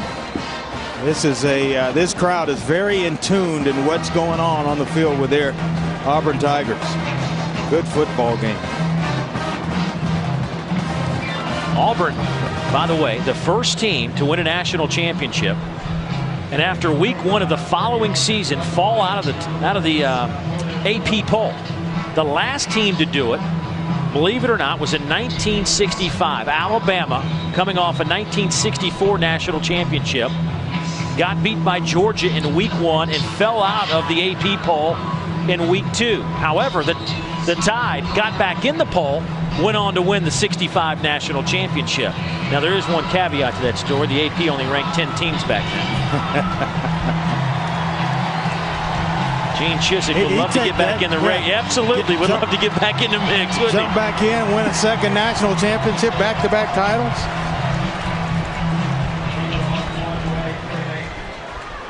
So a dangerous weapon. We got a chance to take a look at those national championship rings last night. Unbelievable. Let's see what Mississippi State does with this kick. The dangerous Trey Mason will take it at the 1. Trey Mason out over the 30, and a flag comes in ahead of the play back at up at the 40-yard line. A 29-yard return. Charles Mitchell on that special teams tackle.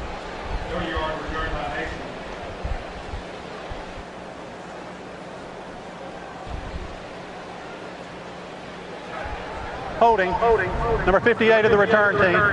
10-yard penalty from the end of the run. First down.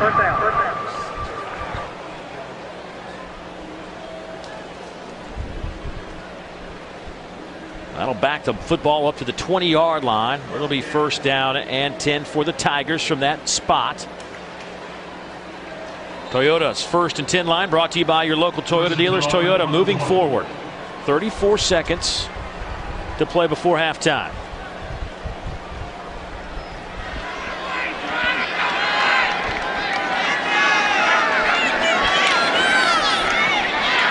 McCaleb trying to get out of bounds. Does he do so?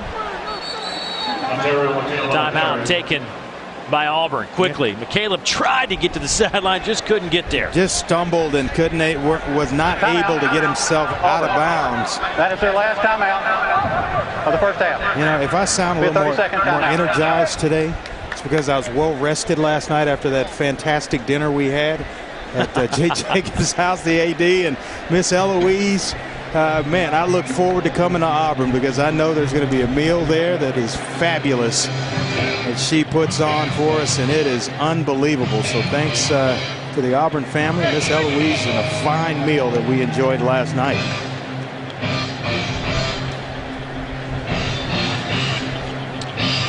Coming up on the Cellular South halftime report, Kentucky looks to rebound. Alabama and Penn State coming up in a little bit. Toledo giving Ohio State all they want. Dari Noka, Matt Stinchcomb back in our studios. Here it's 28-24.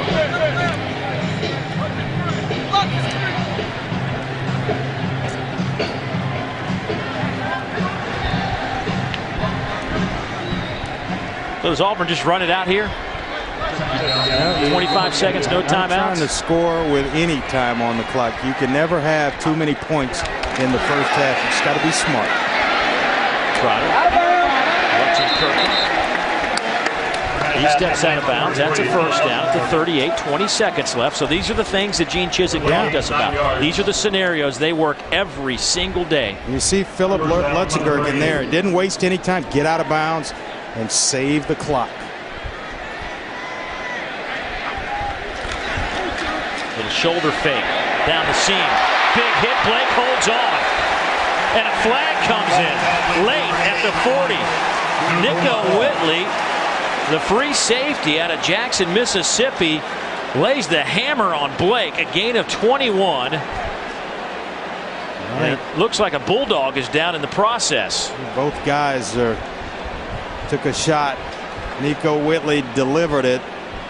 And Blake was a little slow to get himself up as well. Just a big-time collision. And that's the soft spot of the defense. If you got a quarterback that can make that throw, cover two, right behind the corner and before he gets to the safety, and right there. And the flag, helmet to helmet.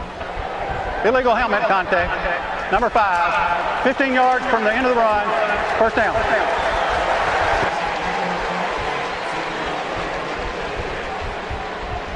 Boy, Whitley looks like he may have knocked himself out.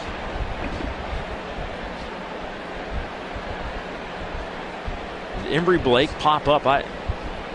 You see 80 down there. I can't see 80. Just a big time collision. And it really didn't look like Whitley was leading with his helmet. It's just kind of, it was part of the tackle. Yeah, there's Blake getting checked out by the medical staff here. He took a big shot, held on to the football. Man, Blake has done some amazing things today. Man, I am glad to see Nico Whitley sitting up and walking himself off the field. That was some collision right there. Something tells me that his the way that concussions and headshots are treated in today's game, I'd be surprised if we see Nico back trot on for us. Yeah. I really like it now.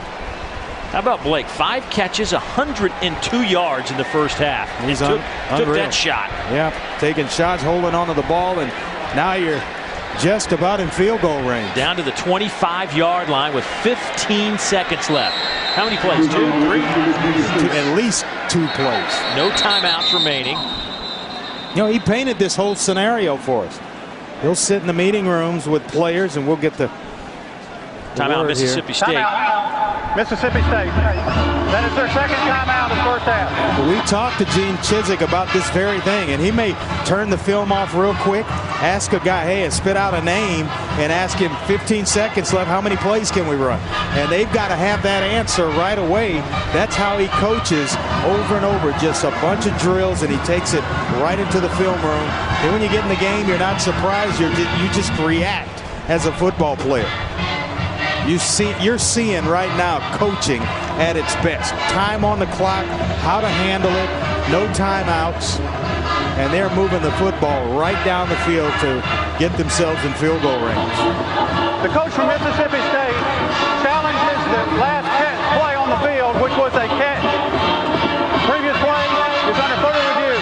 Yeah, Dave, we left that meeting yesterday with Coach Chizik, and I thought nobody is going to outcoach the guy. His teams are going to be prepared for whatever situation comes up. Look at the replay here. This catch by Embry Blake along the sideline. Just 1 foot in college football. There it is. It's down. It's a catch. Unless the ball comes out and that angle we don't see it. There's the catch. He holds on to the football. Oh, that's a catch. I think it's a catch. He kind of hangs on to it right around his hip. But Nico Whitley did everything he could to separate receiver from football. Nice to see him back up and on his feet as well with his helmet on. When you don't have the helmet, that's a done day because they'll take it from you. They know players will pop it right back on, click the chin strap on, and go back in the game.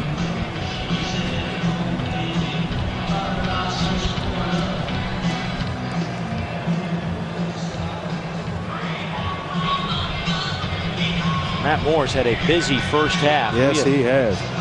We have had a lot of flags today. A total of 14 penalties in the opening half. There is Nico Whitley. His helmet is gone. Yeah, he doesn't have his. See, that's the difference. Blake has his helmet. It's back on. You can't find Nico's helmet. There it is. Somebody gave it back to him. Maybe back in the football game. It's good to see. He is classic size for a safety. 6'1", 200, probably get 215, 210.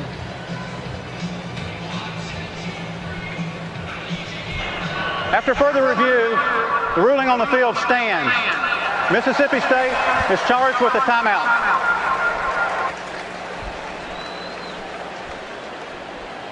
And as Gene Chizik described, can't take timeouts to the locker room. That's a good time to burn one. Good risk-reward timeout. Call it. Get the review. So you got 15 seconds left. Quick hitter, then a field goal, or you try to jam 2 plays before you go to the perimeter where you get a guy out of bounds, because you can't have a catch and run inside the numbers here. No timeouts for the Tigers. Mississippi State still has 1 remaining.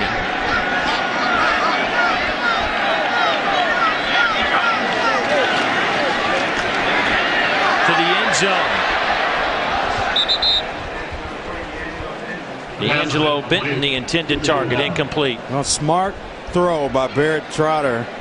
You're going to throw it where either your receiver catches it or it's out of bounds and away from the defense, and they're going to elect now with 10 seconds on the clock to go ahead and kick the field goal. I thought maybe there was enough time for another shot.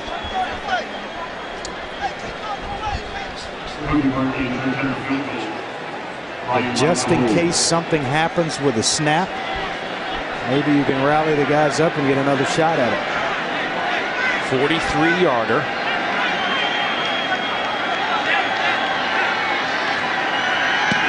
Parkey's kick is on the way. It's good. Yeah, he's feeling good about it. Once again, the Auburn Tigers under Gene Chizik score in the final minute of a half. It has become a trend with this Auburn football team, and you said it over and over again, is you just can never have enough points in the first half. So Parkey's first field goal of 2011 is a good one from 43 yards out. But it all started a couple hours ago. Dyer, 35 yards. Auburn led 7-0. Then off the helmet of an Auburn defender to Charvin Bell, and then it's picked up by Demetrius McNeil. It's 14-0 Tigers. Then it's Ladarius Perkins. 40 yards out, touchdown Bulldogs. They cut the lead to 7. Then Chris Ralph, nice strike in the end zone. That one goes to Brandon Evans in the second quarter. Trotter is picked off, taking the distance, Jonathan Banks. Then Trotter comes back, Emory Blake over the middle. He will take it to the end zone. From 2 yards out, it's Michael Dyer, his second rushing touchdown of the afternoon.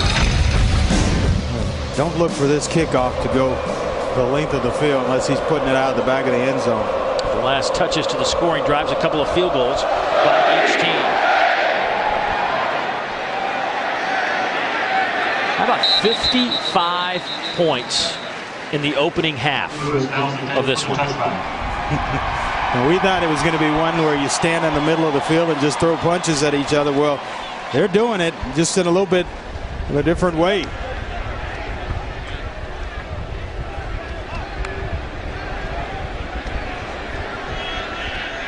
I'm talking to the staff at Auburn, they wanted to All the small wins, the defensive line rotation, young guys really stepping up. Can they hold up? Young guys that they've identified that they needed to bring along, and they've got to protect the football. Just one interception, a turnover that they had in the first half, and pretty much have done that. 476 yards of total offense between these two clubs. 31-24 is our score. Nice way to open up the SEC slate here in 2011. The 16th ranked Bulldogs and the Tigers riding a 16-game win streak. Let's check in with Kara. What a first half at Auburn. You wanted to see increased physicality from your players. Did it live up to your expectations? Well, sometimes, Kara. Sometimes we have. We got to get the quarterback running game under control. Haven't been very good with that. We had a couple opportunities in 3rd and long to really get some field position. We didn't do that. We're going to make some adjustments at halftime. We got to come out and play a much better half. This thing's far from over. You talked about how young this team is. What do you tell these young players to get them to sustain and focus for another long half of football? That's just what they have to do. They're going to have to focus for 30 minutes right now. We're all over the place at some times on defense. Offensively, we're not as consistent. Got to get these young guys zeroed in for the next 30 minutes. We'll have a chance to win the game. We look forward to it. Thanks, Coach. Dave? Gene Chizik jogging off to the locker room, up by 7. It's been exciting. 31-24. Time to hit it to Dari and Matt. Say the South halftime. This is the SEC. We coming for the championship trophy. Are you with me? Let's go. Get around up. Get around up. Get around up. Get around up. SEC. We coming for the championship trophy. Are you with me? Let's go. Get around up. Get around up. Get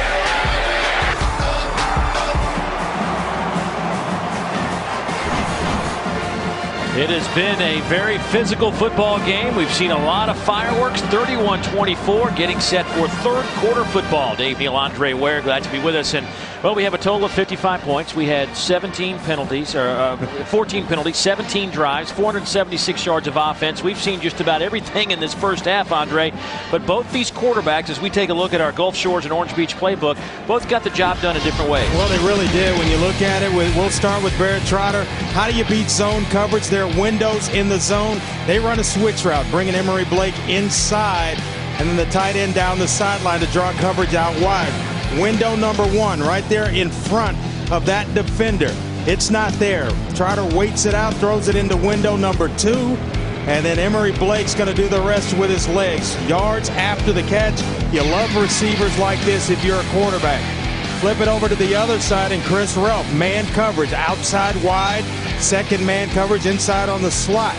They run a little smash route. Outside receiver's going to hook up, clearing the way. You see the man there to the corner for the inside slot, and there's a big window for Chris Relf to throw into. Even against man coverage, he wins with the throw. 2 different ways of getting it done, Dave, but both effective against different coverages. All told, Chris Relf, 11 of 18, 101 yards and a touchdown. Barrett Trotter, 10 out of 14, a buck 15 and a touchdown. He did have an interception. Relf also with an interception. The Tigers will get the football here to start the second half. Trey Mason with his hands on it near the 10. Trey Mason to the 30. Here goes Mason to midfield. He is electrifying. Dangerous. Wade Bonner finally drags him down, but another lengthy return. This one goes 41 yards. Boy, right here, some guys have a nose for this, as we mentioned earlier. Sets the blocks, and then there comes the speed. Then it's just all athletic ability, able to lead guys and continue up the field. Well, what a dynamic player Trey Mason's going to be for Auburn for a long time. Just a true freshman. Out of Lake Worth, Florida. Good field position for the Tigers to start this drive. Kyle Frazier in the game to open up the 3rd quarter, the true freshman quarterback out of Springdale, Arkansas. He'll hand it off to McCaleb. McCaleb first down at the 37-yard line, a gain of 13. Here's our first half stats brought to you by Crystal, nothing like it. Andre, what sticks out? Well, I'll tell you, I think it's Auburn's ability to run the football. That's where they came up short Only 78 yards last week against Utah State. A little over 100 here to early in this one. Here's Dyer, first down to the 20-yard line. That's a gain of 17. Once again, Bonner from the safety spot has to force him out of bounds. And that offensive line is basically the same group that you watched last week. They made some adjustments. Brandon Mosley now over at right tackle, but they just decided to get physical. A couple of physical practices this week. It's worked wonders offensively for Auburn. Dyer again cuts it back to the middle. We'll take it inside the 15, down to the 13. That's 6 more yards.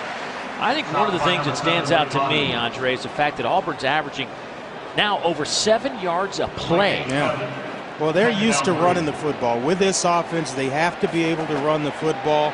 Last year, #1 in the SEC in rushing as well as rush defense. Last week, after that first game, they were 11th in the SEC in running. Trotting.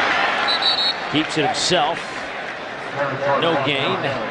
Maybe a loss of a yard. That'll bring a 3rd down, and let's call it 3.5. Take a look at how Mississippi State, or excuse me, that Auburn's doing in the red zone, or Verizon red zone. They scored 86% of the red zone chances last season. Today they are a perfect 2 out of 2.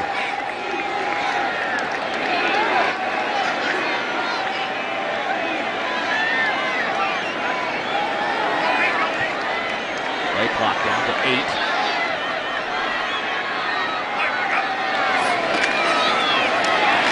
Trying a little draw play. Not happening. Lost another yard. Wraparound draw play, and Matthew Wells, the redshirt freshman, very athletic player. Mentioned earlier that he moved from the secondary to outside linebacker so they could get more speed on the field. He wasn't fooled because it looks like the quarterback, it's designed to make the quarterback look like he's going outside and rolling, and then he slips the ball back inside to the ball carrier.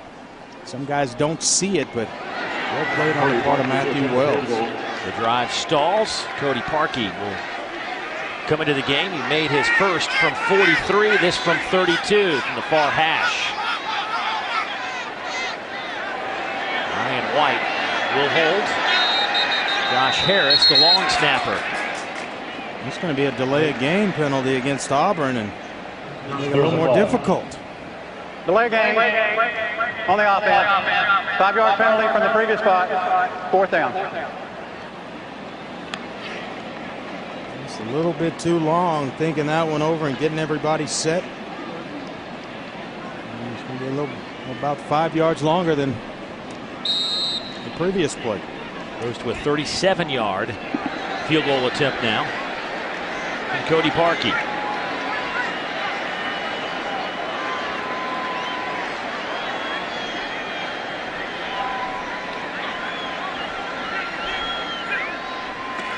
Snap is good, the hold is good, and the kick is even better.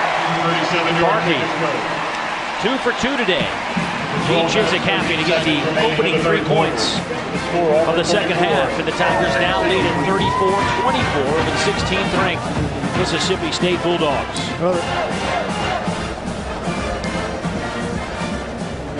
Let's go down to Kara, who caught up with Coach Mullen coming out of the locker room before halftime. Kara. Dan Mullen is always intense, but I've never seen him this frustrated. He told his players that was as bad a half of football as he's seen in a long time. I asked him what was bad. Special teams, bad. Tackling, bad. Play calling, bad. You name it, it was bad. The message, he was very disappointed in them. Not a good start for the Bulldogs for the second half. They had 4 obvious missed tackles in that first half. They had 29 missed tackles against Memphis in week 1. I like just maybe the penalties as well to start the game that really put them in the hole. Even to start the drive when they had the football, it backed them up well inside the red zone. A long way to go, and then gave Auburn a short field when they punted the football. If he said it once, he said it 15 times. When we asked him about, do you talk about championships with your team? He says, we talk about having championship efforts at practice and classroom and everything you do. That leads to championships. And I think he's referring to the fact that they didn't get a championship effort in the first half. Not in the first half, so he's looking to get himself off to a little bit better start here in the second half. But Gave up 3 points right out of the locker room to Auburn, and credit Auburn. They went in and a nice field position, changing the field position by Trey Mason. They cashed in on points. This kick is another boomer that nearly hit the upright. Perkins will catch it, but that'll come out to the 20-yard line. Cody Parkey has got some leg. He had 4 touchbacks and 6 kickoffs last week, and he's had a couple here today. Another thing, Dave, I've been impressed with that defensive line. There's a young group, all sophomore starters up front on the defensive line for Auburn, and they have been solid. Gave up a few plays, but not many between the tackles. 4-man front for Auburn. Out of the shotgun, Ralph on 1st and 10, throws near side. That's off the fingertips of Chad Bumpus, the junior receiver out of Tupelo, Mississippi. He's been a playmaker since his freshman year and suffered a broken collarbone in the Egg Bowl, which kept him out of the Gator Bowl, that Mississippi State game at the end of the year, and wasn't able to play in the bowl game last year. Has bounced back and is ready to go. Try it again. Same play. Hey, well, those 2 well-thrown footballs there. A little bubble on the outside by Chad Bumpus, and you lead them about a yard in front. About as well thrown as you can throw it by Chris Ralph. Right here, just give it to him. Just get up the field and catch the ball. 3rd and 10.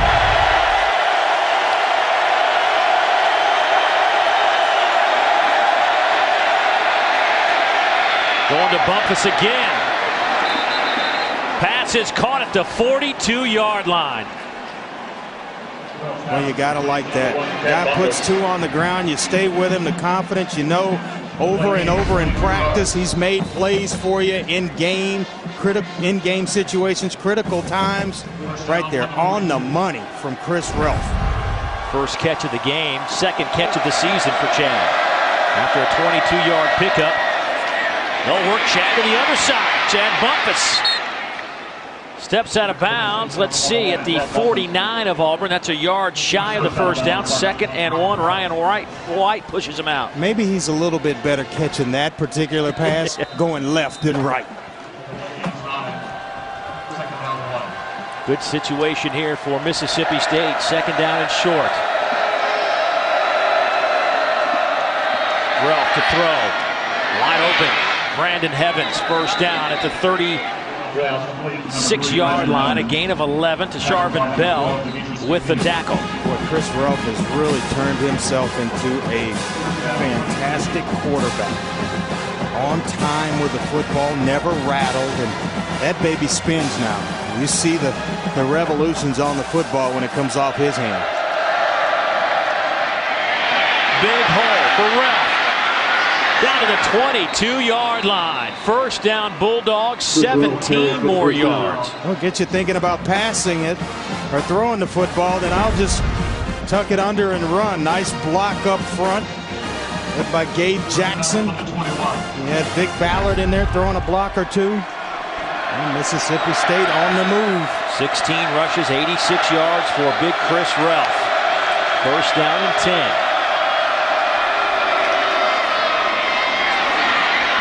The pitch to Perkins to the 25. Jake Holland drags him down, but 6.5 more yards for the Bulldogs. Well, Perkins, he was part of a stellar recruiting class in 09. Dan Mullen's first class, and a very shifty runner with a good burst. A nice change of pace from Vic Ballard.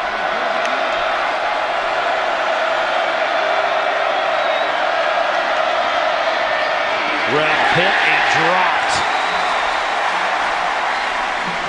Craig Sanders, the first one there. Loss of 3. And he is about as well played as you could play it. He had the underneath handoff there, secured as well to Ladarius Perkins, and then he comes off Perkins and is able to get his hands around Chris Ralph. A nice job by Craig Sanders. Ralph to throw. Nice catch, but shy of the first down on 3rd and 7. They get 3. They needed 4. Chris Ruff now 14 of 24, 147 yards, a touchdown, and an interception, 17 carries for 83 yards on the ground. Just a nice all-around performance from the senior quarterback at Mississippi State. 32-yard field goal from the far hash. Derek DePasquale.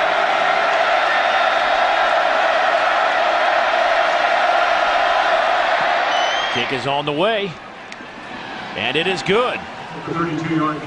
So the Bulldogs respond to the Auburn field goal here in the third quarter, get 3 of their own.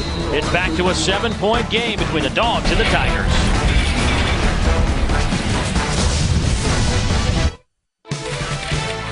Today's SEC Network game is brought to you by Gulf Shores and Orange Beach, where SEC families come to play. Regions Bank, it's time to expect more. Woodman of the World. Tostitos Artesian Recipes. And by Polaris. See the hardest working, smoothest riding off-road vehicle now at your local dealer. A gorgeous day here on the loveliest village on the plains. Auburn, Alabama. It has been a shootout here in the SEC West opener. 34-27, Tigers out in front. Everything we thought it was going to be coming in here, wasn't it? Close, tight, physical football game. And Auburn has certainly stepped up to the physical challenge. A little squib kick right down the middle. That is taken by Chris Davis, the cornerback. Good field position for this offense out over the 35. Time now for a look at SEC greats, brought to you by Regions Bank. And, well, folks, we talk a lot about Bo Jackson, Cadillac Williams, Rudy Johnson, but how about Stephen Davis? 93-95 with the Auburn Tigers. 2,800 career rushing yards, a big bruising tailback. Boy, he was fun to watch, and of course taking his game to the next level as well in the National Football League. Sometimes you forget about guys like Stephen Davis when you have Cam Newton and Bo Jackson to talk about. And Ontario McCallum, or excuse me, Trey Mason with the carry, his first carry today.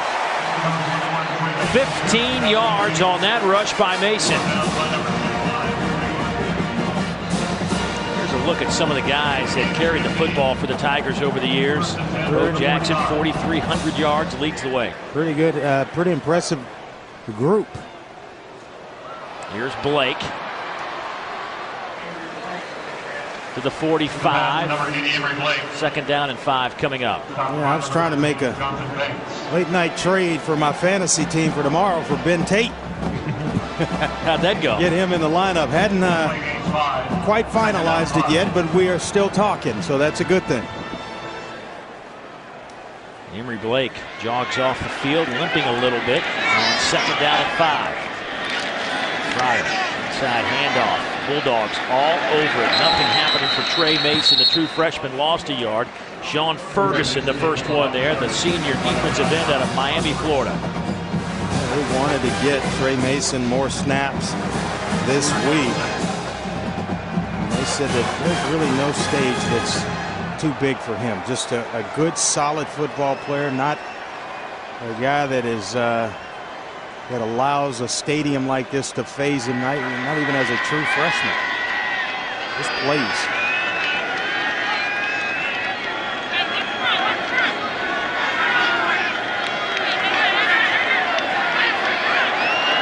Play clock down to 5. Auburn's going to have to use a timeout. Barrett Trotter wants a timeout.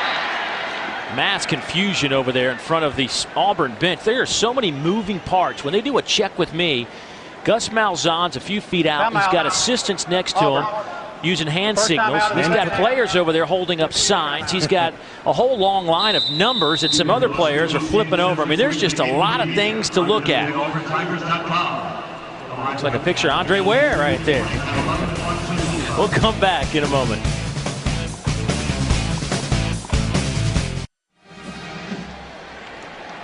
Good look at Jordan-Hare Stadium. Packed to the rafters. Third down coming up for the Auburn Tiger offense. 3rd and 5. Third down, 6, number 45.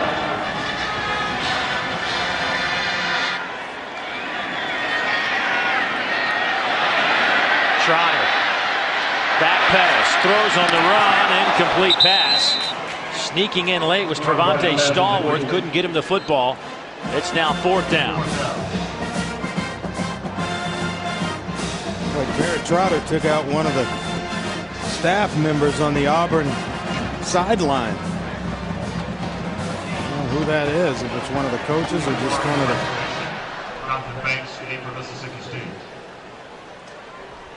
Slow to get up.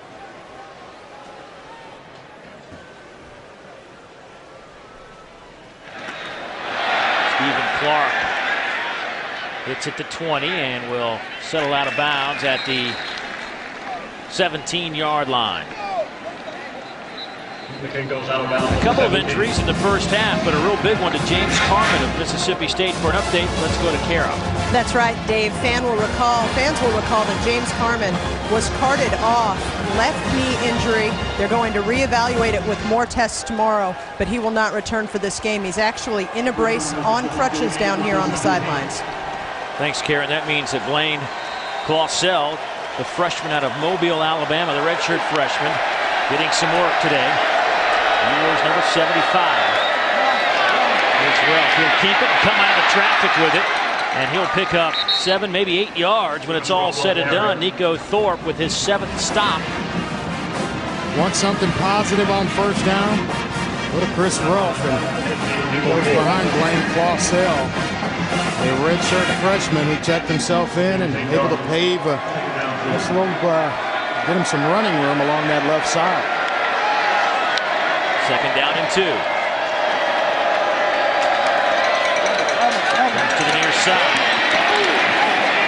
Lewis close to the first down. I think he will have it. That'll be a 3-yard pickup. Jake Holland, the middle backer, with the tackle for the Auburn Tigers. Well, how do you respond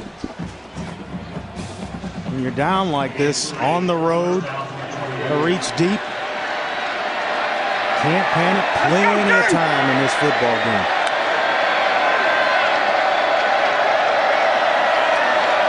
Here's Ralph. Nice touch pass to Vic Ballard for the first down at the 41-yard line. Darren Bates with the tackle, but 13 yards on the passing catch. Well, that's where 6'4" helps you. And watch this. Doesn't panic.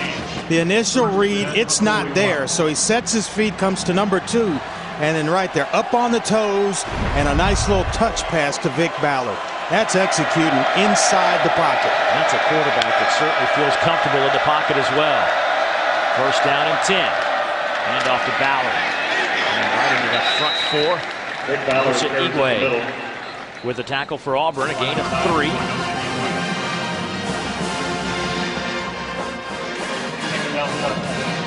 Today's 1st and 10 line brought to you by your local Toyota dealers. Toyota, moving forward. Auburn with a 16-game winning streak, the nation's longest. Bulldogs have won 9 of their last 11 and 3 straight going back to last year. And off to Perkins. He'll go to the 47, maybe 48-yard line. Give him 4.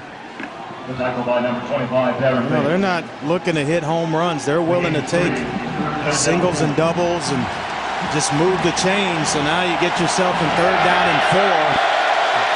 And it's a very manageable situation offensively for Les Keening and this offensive group from Mississippi State.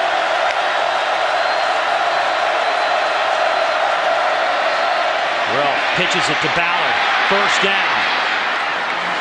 To the 42-yard line of Auburn. A gain of 10. Nico Thorpe with another tackle, but boy, the run game so effective today for the Bulldogs. Well, you want to talk about a set of good hands. Vic Ballard here to handle this pitch. The quarterback-pitch relationship, look at that. That's too close. And he starts up the field, but he's able to handle the pitch and then pick up 10 yards in the process. Nice job. 9 carries, 41 yards for Vic Ballard. Ralph going up top, has a man, incomplete at the 3. Michael Carr had a chance, but Ralph led him a few steps too far. Yeah, he got behind Ryan White, and sometimes when you see a receiver coming open or one's running wide open, that's the most difficult pass to throw for a quarterback. And right there, I hadn't seen a ball wobble like that out of the hand of Chris Relf all afternoon long.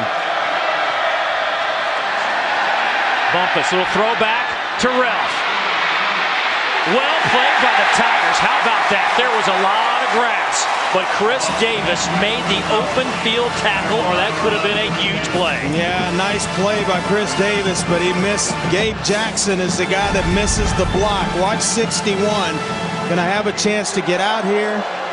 Right there. Now just finish it. He slips, and it allows for Chris Davis to come up and make a great tackle on Chris Relf. 3rd and 7.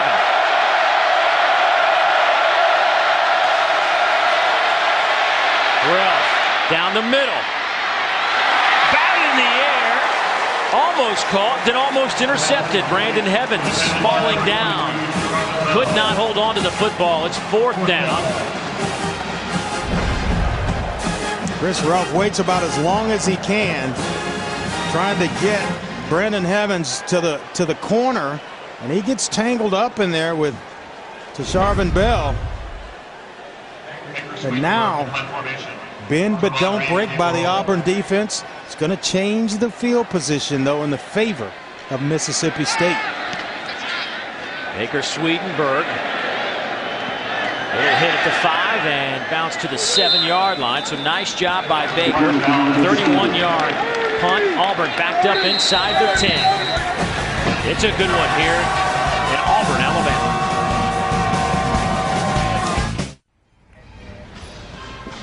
A look at the Toomer's Corner trees.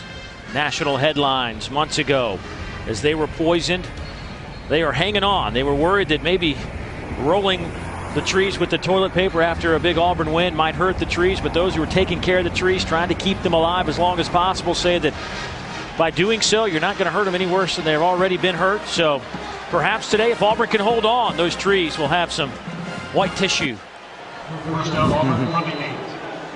Fighting to hold on are the Auburn Tigers right now. Backed up inside the 10. Big play. Michael Dyer to the 40. Midfield. It's a foot race, and he's caught from behind at the 40-yard line by Charles Mitchell. A 52-yard pickup for the Auburn Tigers, and just like that, they are in striking distance. Well, if you're going to run outside the tackle box, you got to have some pretty good blocks to get it done. A nice block on the outside to seal things up. And Jared Cooper as well, pulling around there, leading Michael Dyer. 145 yards now for Dyer. Actually, you can make that 142 as he just lost 3. Fletcher Cox, the junior leader of that defensive line, steps through a seam and makes the tackle. And that play before, Jay Wisner as well, reserve wide receiver, coming down inside, sealing things up, and then Dyer turns the corner. I've been impressed with his speed. Getting to the edge, he's known as a guy between the tackles, but he gets the edge, and it's see you later. Shovel pass, Michaela gets a block. A play that could have lost 5 or 6. Gains maybe 5 at the end of the day. Damian Anderson forces Michaela out of bounds, but this is Gus Malzahn telling us that we're going to run the football no matter what. I don't care how painful it is, we're going to get it done. Well, it's nice to know you got guys like McCaleb and Dyer, a 1-2 combo, and now you've got a little changeup you can throw in there with Mason. Well, the difference is the play of the 5 guys up front this week from last week. Offensive line doing a heck of a job. Trotter pump fakes, will run, and he needed to get to the 30. They will spot it at the 31. Brandon Wilson makes the tackle. That's a gain of 8. So now you got 4th and 1. What do you do, Andre? This situation's already taken care of. You leave the offense out there, and they're going to go for it here. Offensive line, this is where you inject even more confidence in that young group. With Michael Dyer in there, they're bringing in Ladarius Phillips. Big old load at 6 foot, 290 pounds. Fullback type. And Dyer will line up in the Wildcat formation. He'll get the snap straight ahead. Big collision right at the 30. It's going to be close. Is it a left foot spot or a right foot spot? I don't know. I think they got a pretty generous spot, to be quite honest. It was a collision and turned Michael Dyer completely around. He's just going to go north and south. No hesitation whatsoever. And it's Cameron Lawrence. Once again, we call his name, and he turns Dyer completely around. Boy, what a generous spot. Dyer was a 180-degree turn. Me and you, and that's just wanting to do it right there. That's the old Oklahoma drill at its finest. Never wanted any part of it. Oh, my goodness. I think it's just short. Ooh. Wow, the Bulldogs can't believe it. Auburn will take it. Home cooking. Miss Eloise.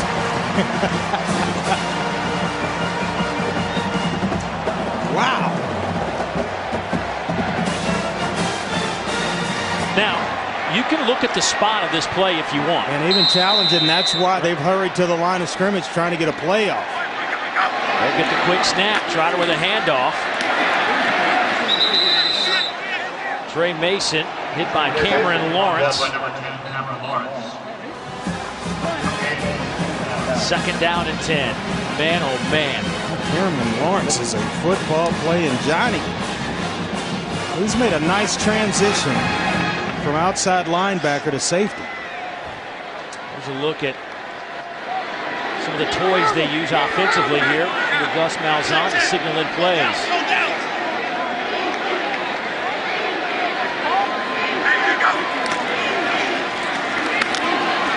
Caleb runs the corner to the 28-yard line. Ontario was the ball carrier. Stopped by number 10, Cameron Lawrence. You know, I think this would confuse me. All that stuff there going on. Just give me some wristbands and point to one, the left wrist or the right wrist, and give me a number, and we can go from there. I can get in the huddle or at the line of scrimmage and call the play. That would get a little confusing for me. This could be a free play. Might as well throw it toward the end zone. Batted around, intercepted by Charles Mitchell, but this will be coming back. If I'm Auburn, you want to tackle him, but well, you play it because you don't know if there's a false start in there. So and if you're a Mississippi State Bulldog, you play the play all the way through. Be a surprise, though, if it weren't an offsides penalty. I think it was pretty obvious. Right in the middle of your screen there, Fletcher Cox being talked to by Dan Mullen, the head coach. You're going to see him just a little bit early. Well, right there. Well, a lot early. Once again. Offside on the defense. Number 99. 5-yard penalty. Remains third down. They say he's 99, but it was 94 Fletcher Cox. I get some numbers confused, but a 4 and a 9, I think I can figure that one out. There's Sean Ferguson saying I was on sides.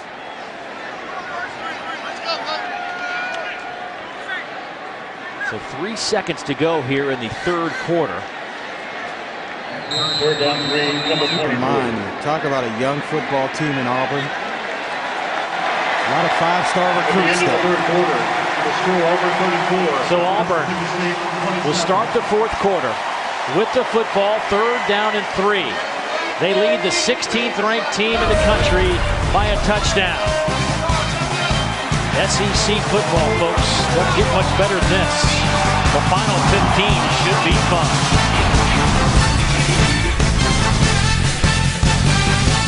14 more in a row. All told, 34-27. You see Chris Ralph's numbers. Throwing and rushing. Michael Dyer with a big day, 142 yards on the ground. Coaches probably don't like this kind of game, but certainly it's been fun. Yeah, close one. It's been fun for us, certainly. I don't know if they would agree.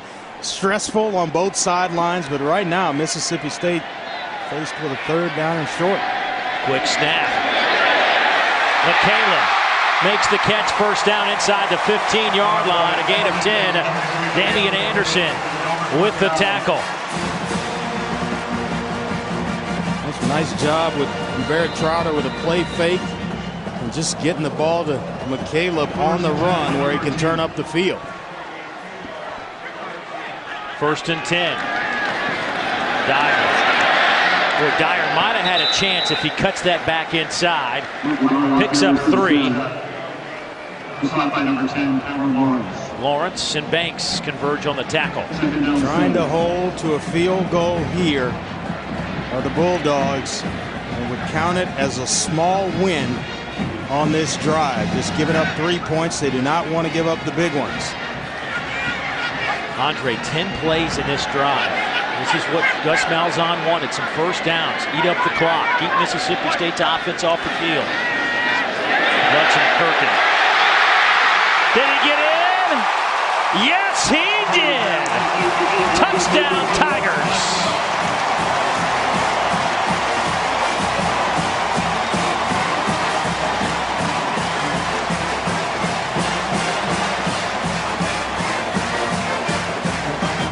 Dave Lutzenkirchen is a guy that they really wanted to expand his role this year.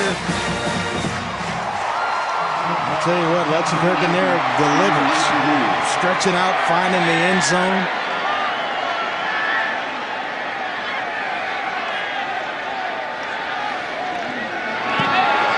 Parkey splits the uprights.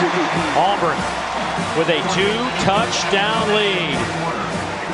The junior tight end out of Marietta, Georgia, now with 9 career touchdown receptions.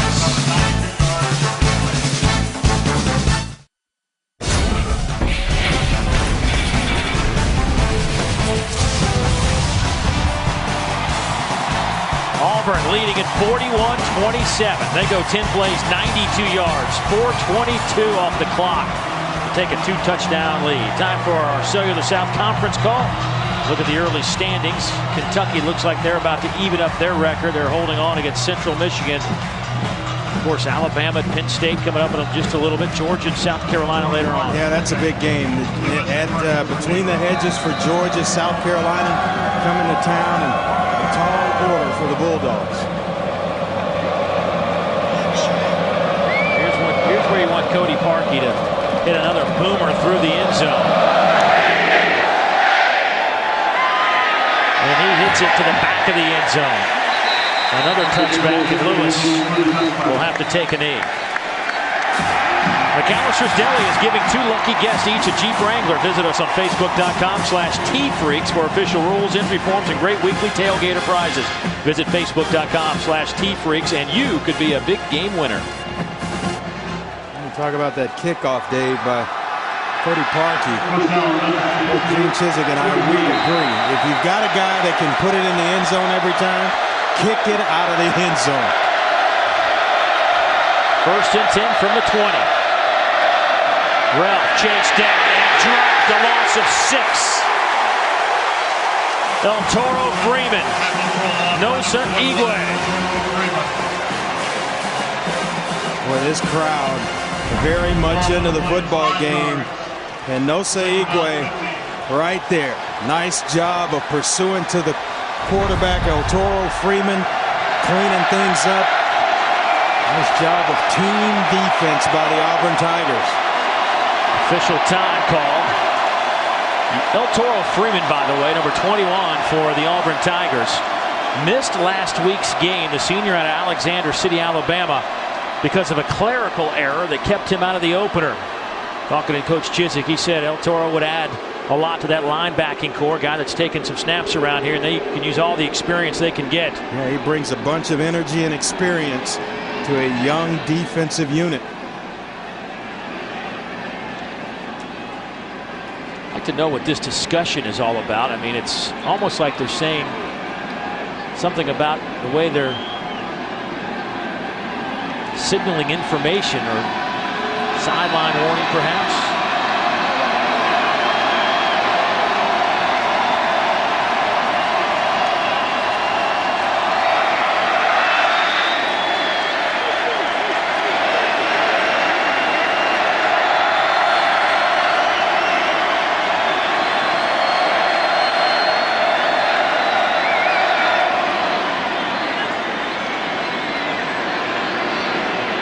ask for a better afternoon to play a football game. Mississippi State has alerted the officiating crew that their headsets are out. So that means that Auburn has to take their headsets off as well. Well, we go to the hand signals to get plays in, or you get a receiver, two receivers ready to run plays in and out. Really slows things down when you want to go hurry up offense. This is where it helps with Dan Mullen, so familiar with the offense. He's called plays his entire career. Yeah. And now another stoppage of play. Gene Chizik out to the 20-yard line. They're looking over, and if they're out, why do they still have them on? Well, he doesn't let anything get past him. Mississippi State booth is right next to us, the coach's booth, and they have some personnel up there trying to look at the wires, figure things, what's going on, and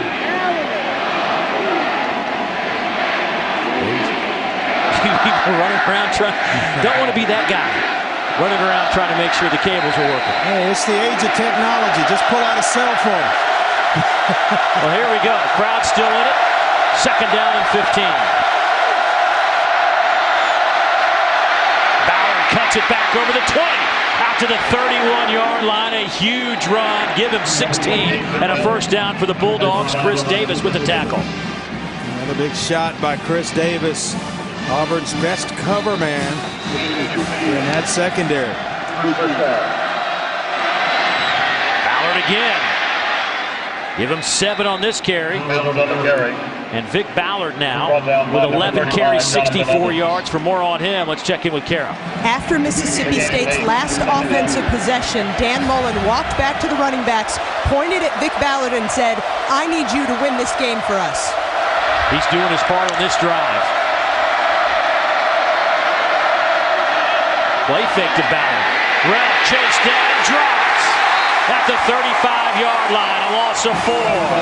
Corey Lemonier, the defensive end out of Hialeah, Florida, with the tackle. Boy, he plays fast. The coaches feel like the sky's the limit for Corey Lemonier.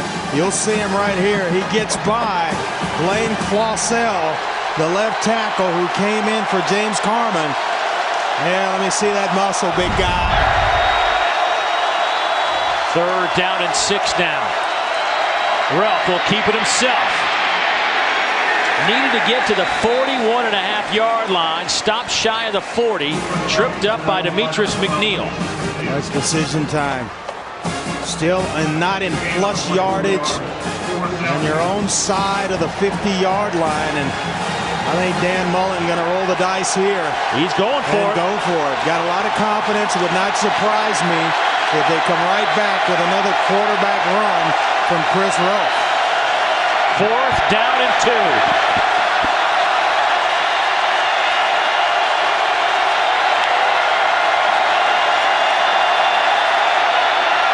Ruff got it. His 6'4", 245-pound frame off the left side for 6 yards. Freeman hanging on to make the tackle. Yeah, all he's got to do is fall forward. He's got about 3 yards.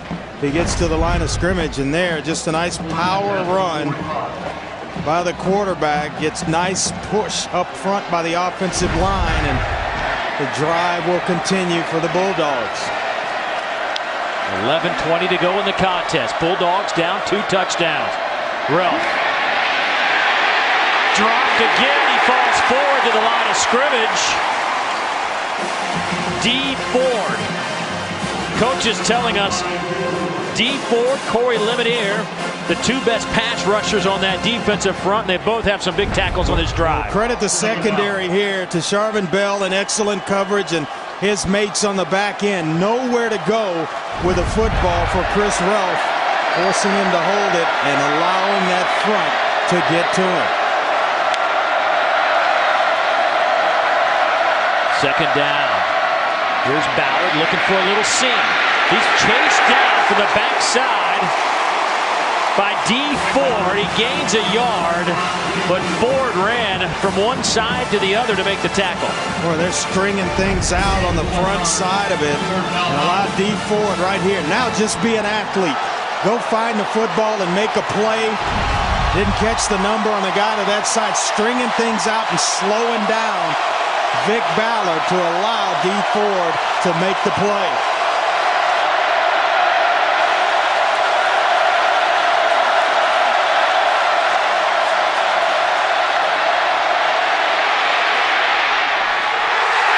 Nearly intercepted. Chris Davis had a read on it. It'll be 4th down and 9.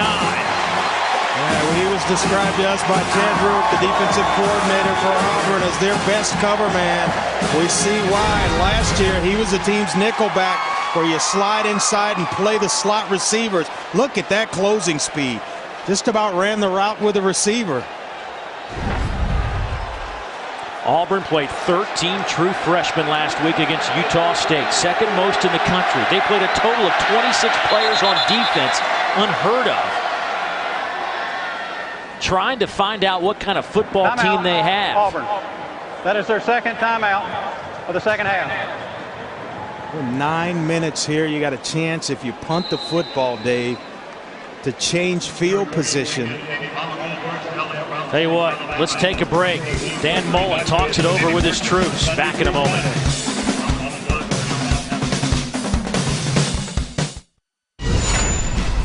With this drive, Chris Relf will play action pass, and they're able to run him down. Corey Lemonnier. Then more pressure coming from the backside. It's D. Ford, and then the pass break up by Chris Davis. Plays coming from just about everywhere, Dave. They're just making plays all over the field. A young but talented group on defense for Auburn. Bolin getting tired on the road at Jordan-Hare. They need to pick up 9 here. 4th down and 9. I agree with this call, by the way. Punt the football, change the field position, and hey, pull your defense together and say, look, we need you to make a play for us.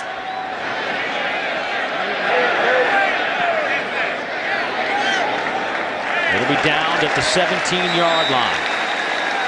So now the Bulldogs defense needs to get their act together and slow down Auburn's offense. Well, early in the game, Corey Broomfield, Jonathan Banks, who had a pick 6. Wade Bonner was coming up, causing all kind of havoc. That guy right there, Cameron Lawrence. They're going to have to rally together, get a big stop, maybe even a turnover to get back in this football game. But they need it now, not later. Kyle Frazier in the game. Mississippi State 382 yards of offense. Auburn 370. Ontario McKayla, the running back in the game alongside Kyle Frazier. Here's McKayla. To the 20. To the 30. Out of bounds at the 33, and then a flag. A late hit coming in against the Bulldogs. Boy, that has plagued Mississippi State all game long. Quindarius Carr with a nice block on Corey Broomfield on the edge. Then you get as well Philip Lutzenkirchen as well with a nice block on Charles Mitchell that frees up Ontario McKayla.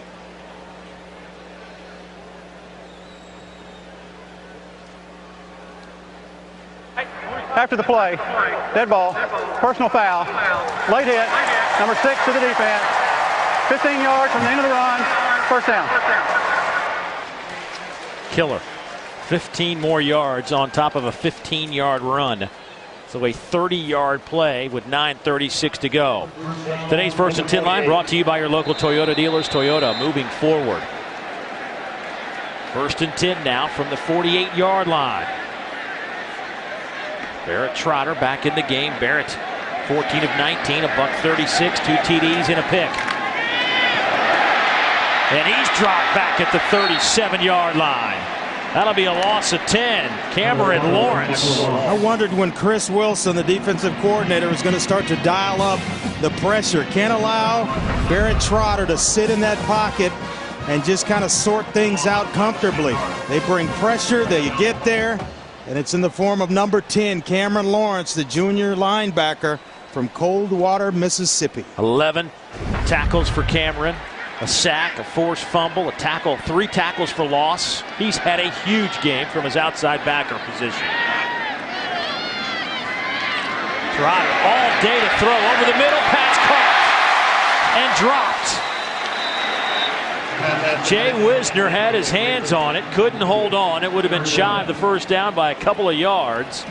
Well, Wisner had a nice block on the long run by Michael Dyer, and he's going to get rewarded here. Got himself open, zone coverage, and right there trying to close from inside out or outside in was Nico Whitley, the safety. 3rd down and 20. More importantly, the clock stopped, Dave, with that incompletion.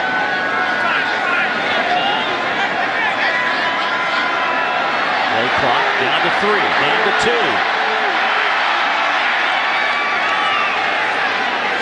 Trout, nowhere to go. Throws it out of bounds.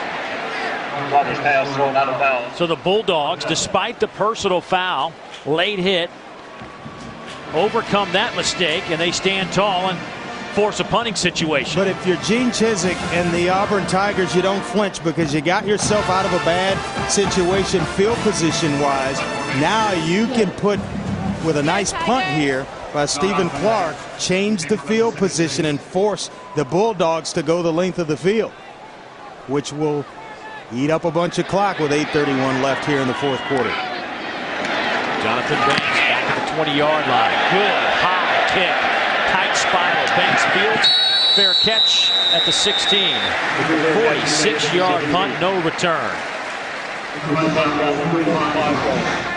Tiger fans, what better way to spend the Christmas holiday than in Honolulu, Hawaii? Don't miss out on the action as the Auburn men's basketball team faces off with Clemson, Kansas State, Xavier, and more in the 3rd annual Hawaiian Airlines Diamond Head Classic, December 22nd, 23rd, and 25th. For tickets and travel, visit HawaiianAirlinesDiamondHeadClassic.com. A little hula dancing for you. That was good. I didn't know you had this kind of moves. Let's see what kind of moves. I didn't either. Chris Relf has here with 8:24 to go. Down 2 touchdowns. Relf going up top. Down the seam looking for Bumpus. It's a dangerous pass. Yeah, throwing into double coverage. And he had Michael Carr down the sideline. That's where you've got to use your eyes as a quarterback. Move coverage, and he comes outside. He's got Carr for a touchdown. Relf 17 of 30, 163 through the air. You can add to that total here to the 20-yard line. Goes to Vic Ballard. He's hit by Jake Holland. Time for an update on the Tennessee Vols. For that, let's go to Dari. Guys, how about Tennessee hosting Cincinnati? First drive of the game for the Bearcats. Isaiah Peed, 65 yards for the Cincinnati touchdown. They're up 7-zip at Neyland Stadium. Butch Jones got him playing well early. Relf dodging a couple of blue jerseys. Still on his feet. Throws, passes. They will say caught at the 34-yard line. First down. They get 12 when they needed 6. Michael Carr with the reception. Boy, sometimes you just got to fight and scratch as a quarterback, and Chris Relf working the pocket. You'll see outside Michael Carr being rewarded here. Keep working for the quarterback. Show me your numbers and throw it low and outside where the defender cannot get to it.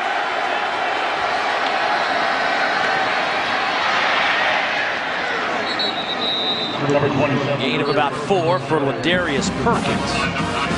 They're going to have to speed this thing up, getting down around 7 minutes. Quick snap. Perkins with another carry. Darren Bates with the tackle. Quentin Salisbury, their senior center, rolling around in agony. The carry was good for a first down. Salisbury, a real leader up front for that offensive line. And a versatile player that can play everywhere. He's played guard, now center, as you mentioned. He took over for a pretty good one as well. we'd like to recognize our friends at Allstate for their charitable contributions across the country. Since 2005, Allstate has donated more than $2.4 million through the Good Hands Field Goal Net program to benefit University General Scholarship Funds.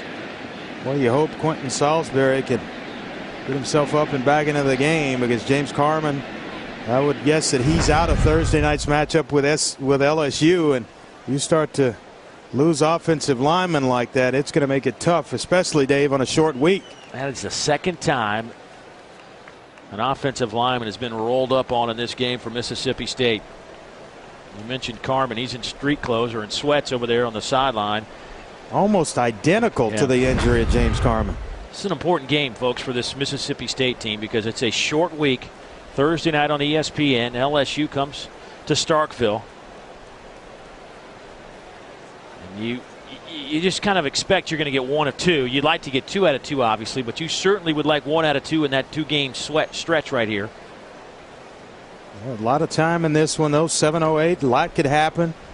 They can score points now. They can put points on the board. Hopefully the big fella gets himself back in it. That's why I would always encourage offensive linemen, no matter what age or level of football, to wear those knee braces, where they save you in a lot of instances. So Salisbury will head over to that Mississippi State bench. Dan Mullen bringing in Dylan Day, the redshirt freshman out of West Monroe, Louisiana, will now be snapping the ball to Chris Ralph. First down and 10, 7:08 to play in the game.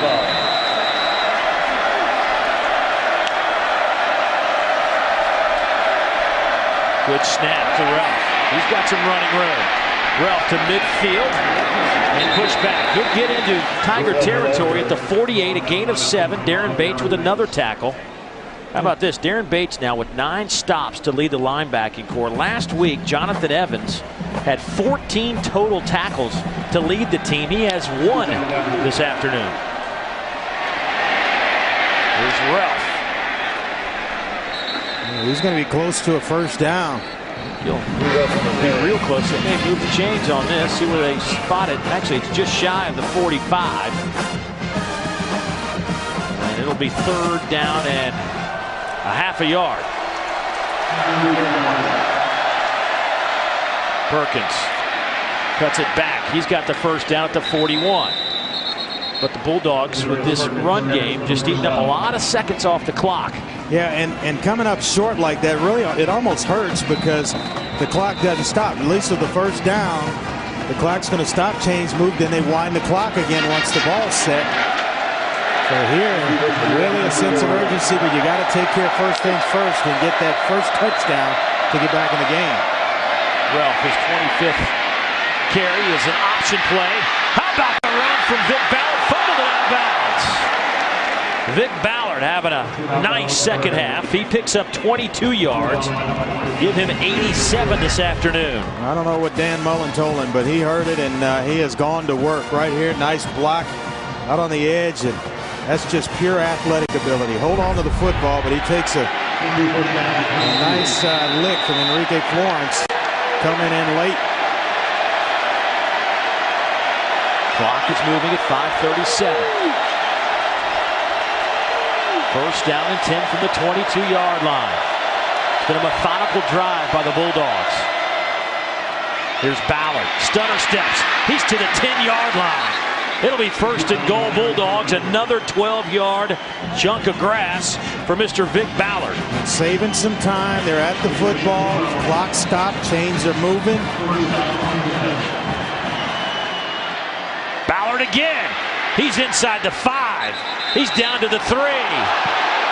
Some pushing and shoving after the play. No flags. Gain of 7 for Ballard. Lucky that a flag was not thrown there. Sylvester Hemphill. 2nd and goal from the 3. Here's Ballard. He gets in. Touchdown, Bulldogs. Vic Ballard is a man. What a drive for the Bulldogs and Vic Ballard. He's put this team right on his back. Dan Mullen told him, look, I'm going to feed you. I need you to go win a football game for us. And what did the senior running back do? Put him right on his shoulders and said, hey, give me the rock. Just stand in somebody's way. Just get the rock in my hands. 83-yard drive. Plenty of time, my friend, with a full complement of timeouts. Vic Ballard, 16 carries, 109 yards. Chris Relm, 24 carries, 100 yards. It's another one coming down to the wire at Jordan-Hare Stadium. We're getting our money's worth today, partner.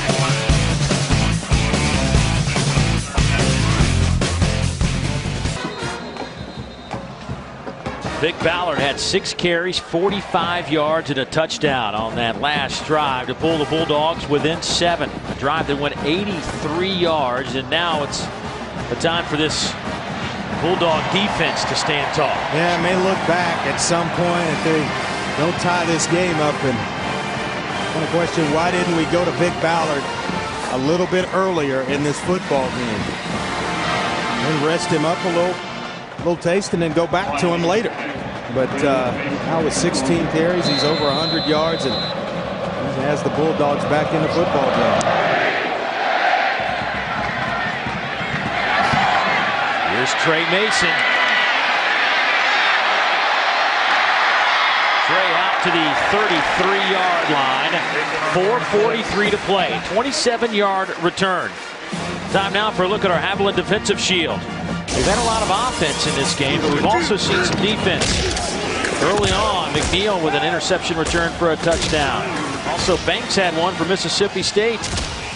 Cameron Lawrence, the game high, 12 tackles for the Bulldogs.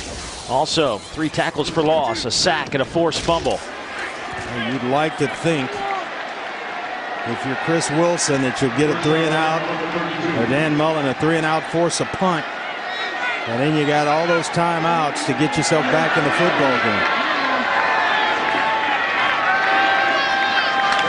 Michael Dyer to the 36-yard line. Lawrence with his 13th tackle. Let's get another Tennessee update. For that, let's go to Dari. Guys, we showed you Cincinnati scored on its first offensive possession. Tennessee then came right back down the field in Knoxville and did the same. Marlon Lane, short touchdown run. It's a 7-7 game. Tyler Bray, 4 for 4 on the drive. Thank you, Dari. Dyer, by the way, 150 yards on the ground for the Tigers. Caleb, 69 on 12 carries. They wanted to run the football. They've done just that. Trotter throws it wide side. Blake's trying to make a Bulldog miss. Can't do it. Picks up a couple of yards on the play. Corey Broomfield, good open field tackle on the elusive Emory Blake. Well, if you're trying to work the clock and you're Auburn, you're right on schedule. 3rd down and 3. With an opportunity to pick up a first down here, you've got a lot of playmakers or guys that have made plays. Blake there. Dyer still in the football game. You can go to him. Auburn with 1 timeout left. Mississippi State has all 3. I'm betting Dyer right here. He's been your workhorse.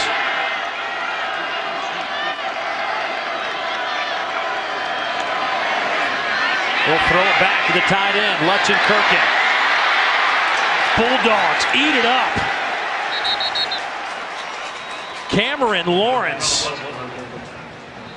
will hold on for a loss of 2 yards. He has had one of his best games by a Bulldog defender in a long time. Yeah, and a smart timeout by Dan Mullen here on 4th down. So going to save some of that time. 3:01, as you mentioned, left here in the 4th quarter. Do you take the timeout? Now you've got 2.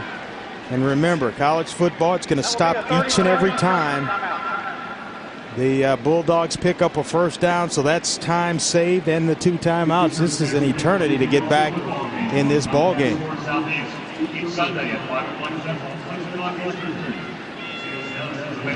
Both coaches, Dave, buttoned up, good programs, have done a nice job of building both these programs. Weren't a whole lot of folks that were giving Auburn much of a chance in this one today. They have come to play. And they will have to take their game, win or lose here today, up to Clemson. Last year, Auburn struggled early on against Clemson, but found a way to win down the stretch against the Tigers. Kind of propelled them on their way, if you will. Look at that October schedule. Between October 1st and October 22nd. Buckle it up. Strap it up, put the chin strap in, put the mouthpiece in. Woo.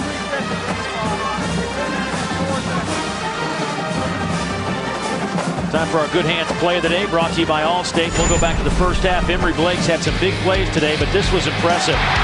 He held on to the football after taking the big shot from Nico Whitley.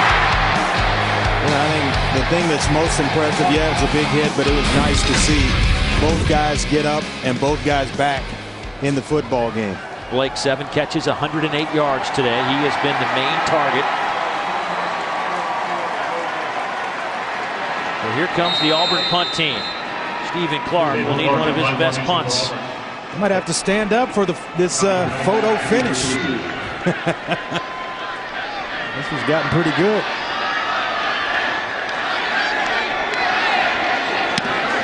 Boy, that punt. Banks takes it at the 11. Banks to the 30 and met at the 31-yard line. A 51-yard punt and a 20-yard return. DeMar Travis with the special teams tackle. 2:52 to go. Do the Bulldogs have it in them? Today's SEC Network game is brought to you by Honda Generators. Power for the ultimate tailgating experience. Haviland with Deposit Shield. Protect what matters. Bud Light. It's the sure sign of a good time. Here we go. Vizio, delivering entertainment freedom for all. And by the Capital One Venture Card. What's in your wallet? Take a look at our Polaris hardest working player of the game, Vic Ballard. Last drive, he was a monster. 6 carries, 45 yards. And Andre, you summed it up. He put the team on his shoulder. He really did, and they may be looking for him to do the same here on this drive. We went 83 yards on the previous drive and about 12 plays, 333 on that last scoring drive. It's a shorter field now with 2:52 left. And look for Vic Ballard to get the football early, often on this drive.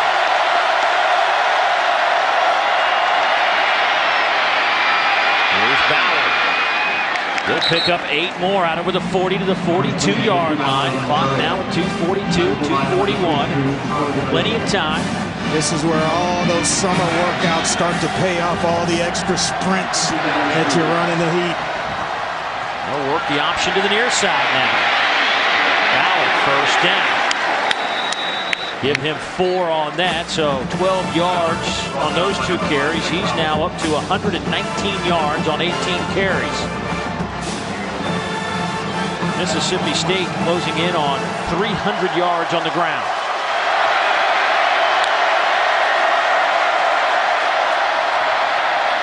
Big hole. Inside the 45 to the 44. Goes Vic Ballard. Chris Davis finally brings him down. And Ballard slow to get up. Close to another first down. And they're going to have to measure this, which will give Mississippi State a chance to really get a play call. And Vic Ballard's going out of the game right now. He looks gassed. I think that may be what it is. Just give me a blow right now. Maybe he might have enough time with this measurement to get the rest necessary to come right back in the ballgame. Auburn got a first down by fractions of an inch. Mississippi State won't be so fortunate. No, Chris Ralph right here. Ballard in the second half, 12 carries, 102 yards. In the first half, he had 7 carries, 28 yards. Here's something as well that we might want to point out. Dylan Day came in for Quentin Salisbury, the starting center. Went down and got rolled up on. It would be easier if they were in a traditional set with quarterback under center and you're just snapping it to the quarterback's hands. But he is gun snapping each and every time. He came into this game at an important time and he's really delivered for the Bulldogs in that capacity. Every snap's been on time and in the hands of Chris Relf. That'll be a first down as Perkins picks up 9. They needed 6 inches. Chris Davis with another tackle. Clock stops. Still have the 2 timeouts left. Option game to Perkins. He's tripped up. Gain of 3. Stays in bounds. Demetrius McNeil. Demetrius McNeil, nice play because Ladarius Perkins was headed to the sideline and he was going to get out of bounds to stop the clock. That tackle keeps him in bounds and the clock still continues to run. 125, 124. Here's Perkins inside the 30 to the 29, but now do you use a timeout? I think you have to use a timeout right here. Clock is now under 110. Can't take them home. And there's no need to rush.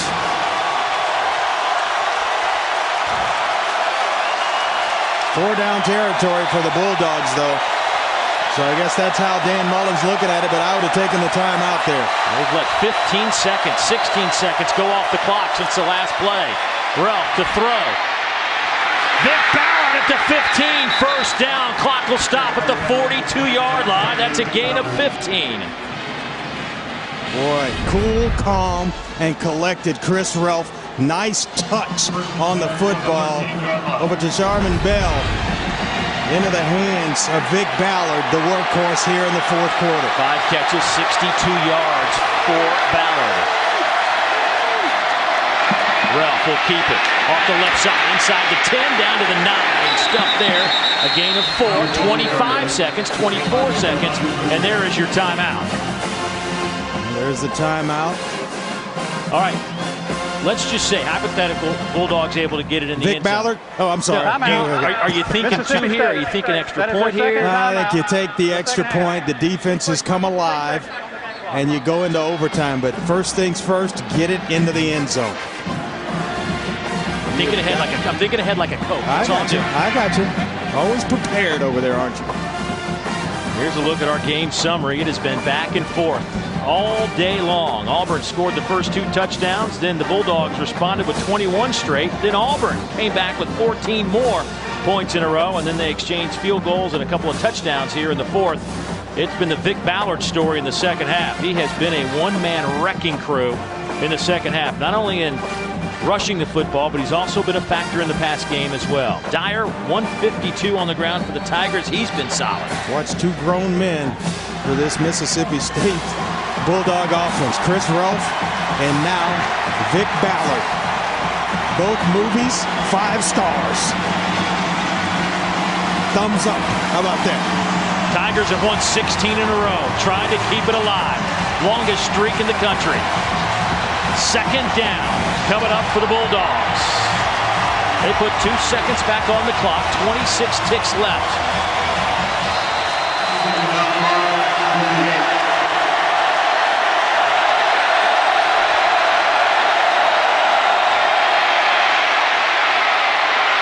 Ballard to the end zone. Did he get in? Out of bounds at the 1-yard line. It'll be first and goal Bulldogs, 18 seconds to go. I'd like to know what the vertical jump of Vic Ballard is. Watch this. Nice job of taking the ball all the way to the defensive end. And then right there, we may get a review. We may get a review, Dave Neal.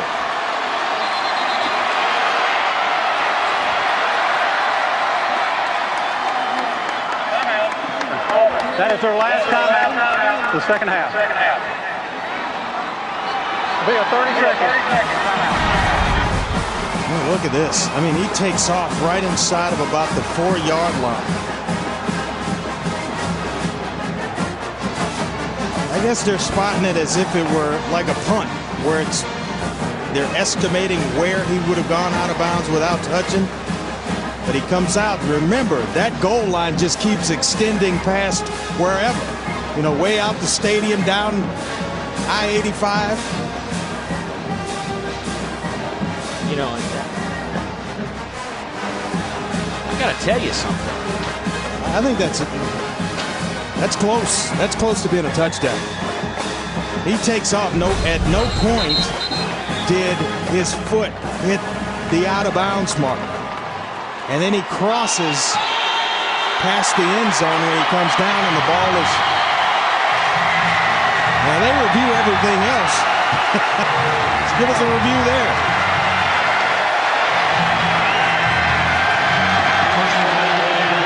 Here we go. 18 seconds left. First and goal, Bulldogs. They'll line up in the out. Ballard. Stuffed. And the clock continues to tick. 10 seconds. Timeout. Dan Mullen is all the way down at the goal line, calling for a timeout. Dan Mullen is at the 1-yard line. Well, the official to that side basically turned his back on Dan Mullen and allowed the clock to go all the way down to 7 seconds. He had to go all the way out on the field, and at a critical time in the ball game, right there, you see the whistle's blown. You got to look, just turn and look at the head coach. You know a timeout's going to be called, and you see him right here racing to get the timeout. It's like the guy's ignoring it.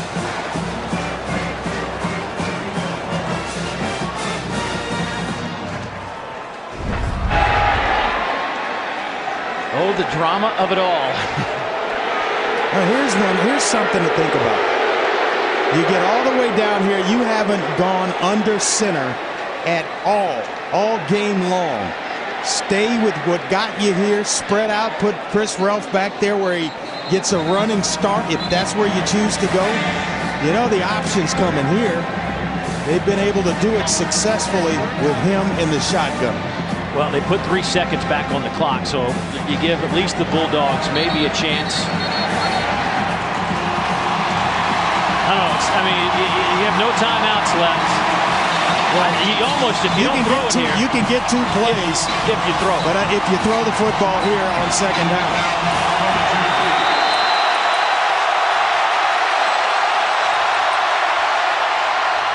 Ralph. Stop shy. No timeouts left. 3, 2, 1. Ball game. Can you believe it? The Tigers have done it again in dramatic fashion. 41-34. The streak is alive at 17. The previous play is under further review.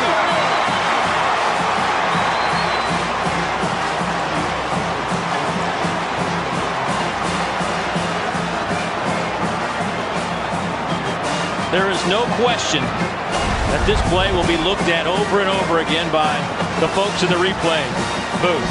Does the ball cross the plane? A huge hit from Ryan Smith. The ball is down. Yeah, but does the tip of the football touch the goal line? Here's a different look. He's not down.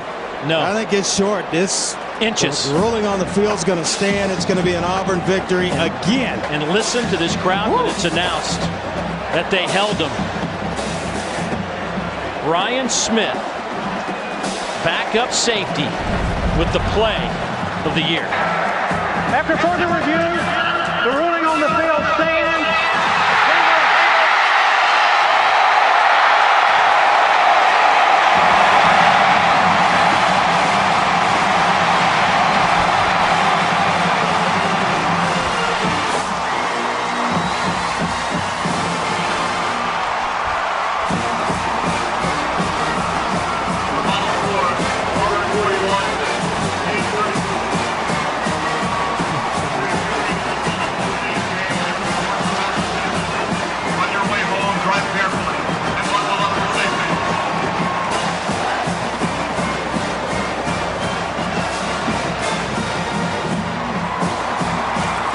They do it again, Andre. It's almost unexplainable how the Auburn Tigers continue to win these games. And we're not just talking about the opening week against Utah State. This happened last season. They found a way to win.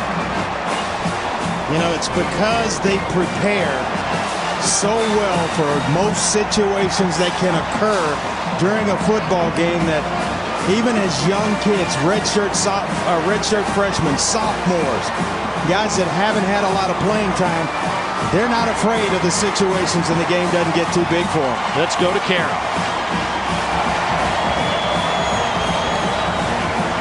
Coach, we heard you tell the players last week a win is a win. How does this win rate? Oh, my goodness.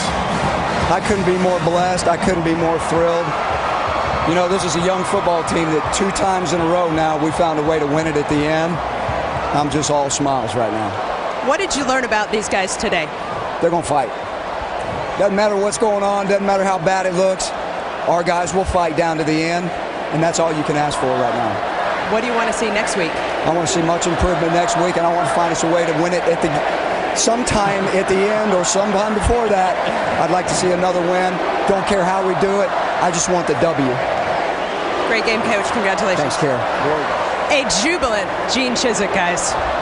They just find a way. Well, you're looking at Ryan Smith. Not a lot of tackles today, but the biggest one of his young career. The sophomore exhibited the right stuff today. He's our player of the game, brought to you by Academy Sports and Outdoors. Right stuff, low prices every day. He was in the right spot, making the right play at the right time if you're an Auburn Tiger. Mississippi State, boy, what a tough loss. Reminiscent of a couple of years ago, Dan Mullen's first year at home against LSU. The same situation. They couldn't score and wound up losing that one as well. Dramatic finish in Auburn. Back in a moment.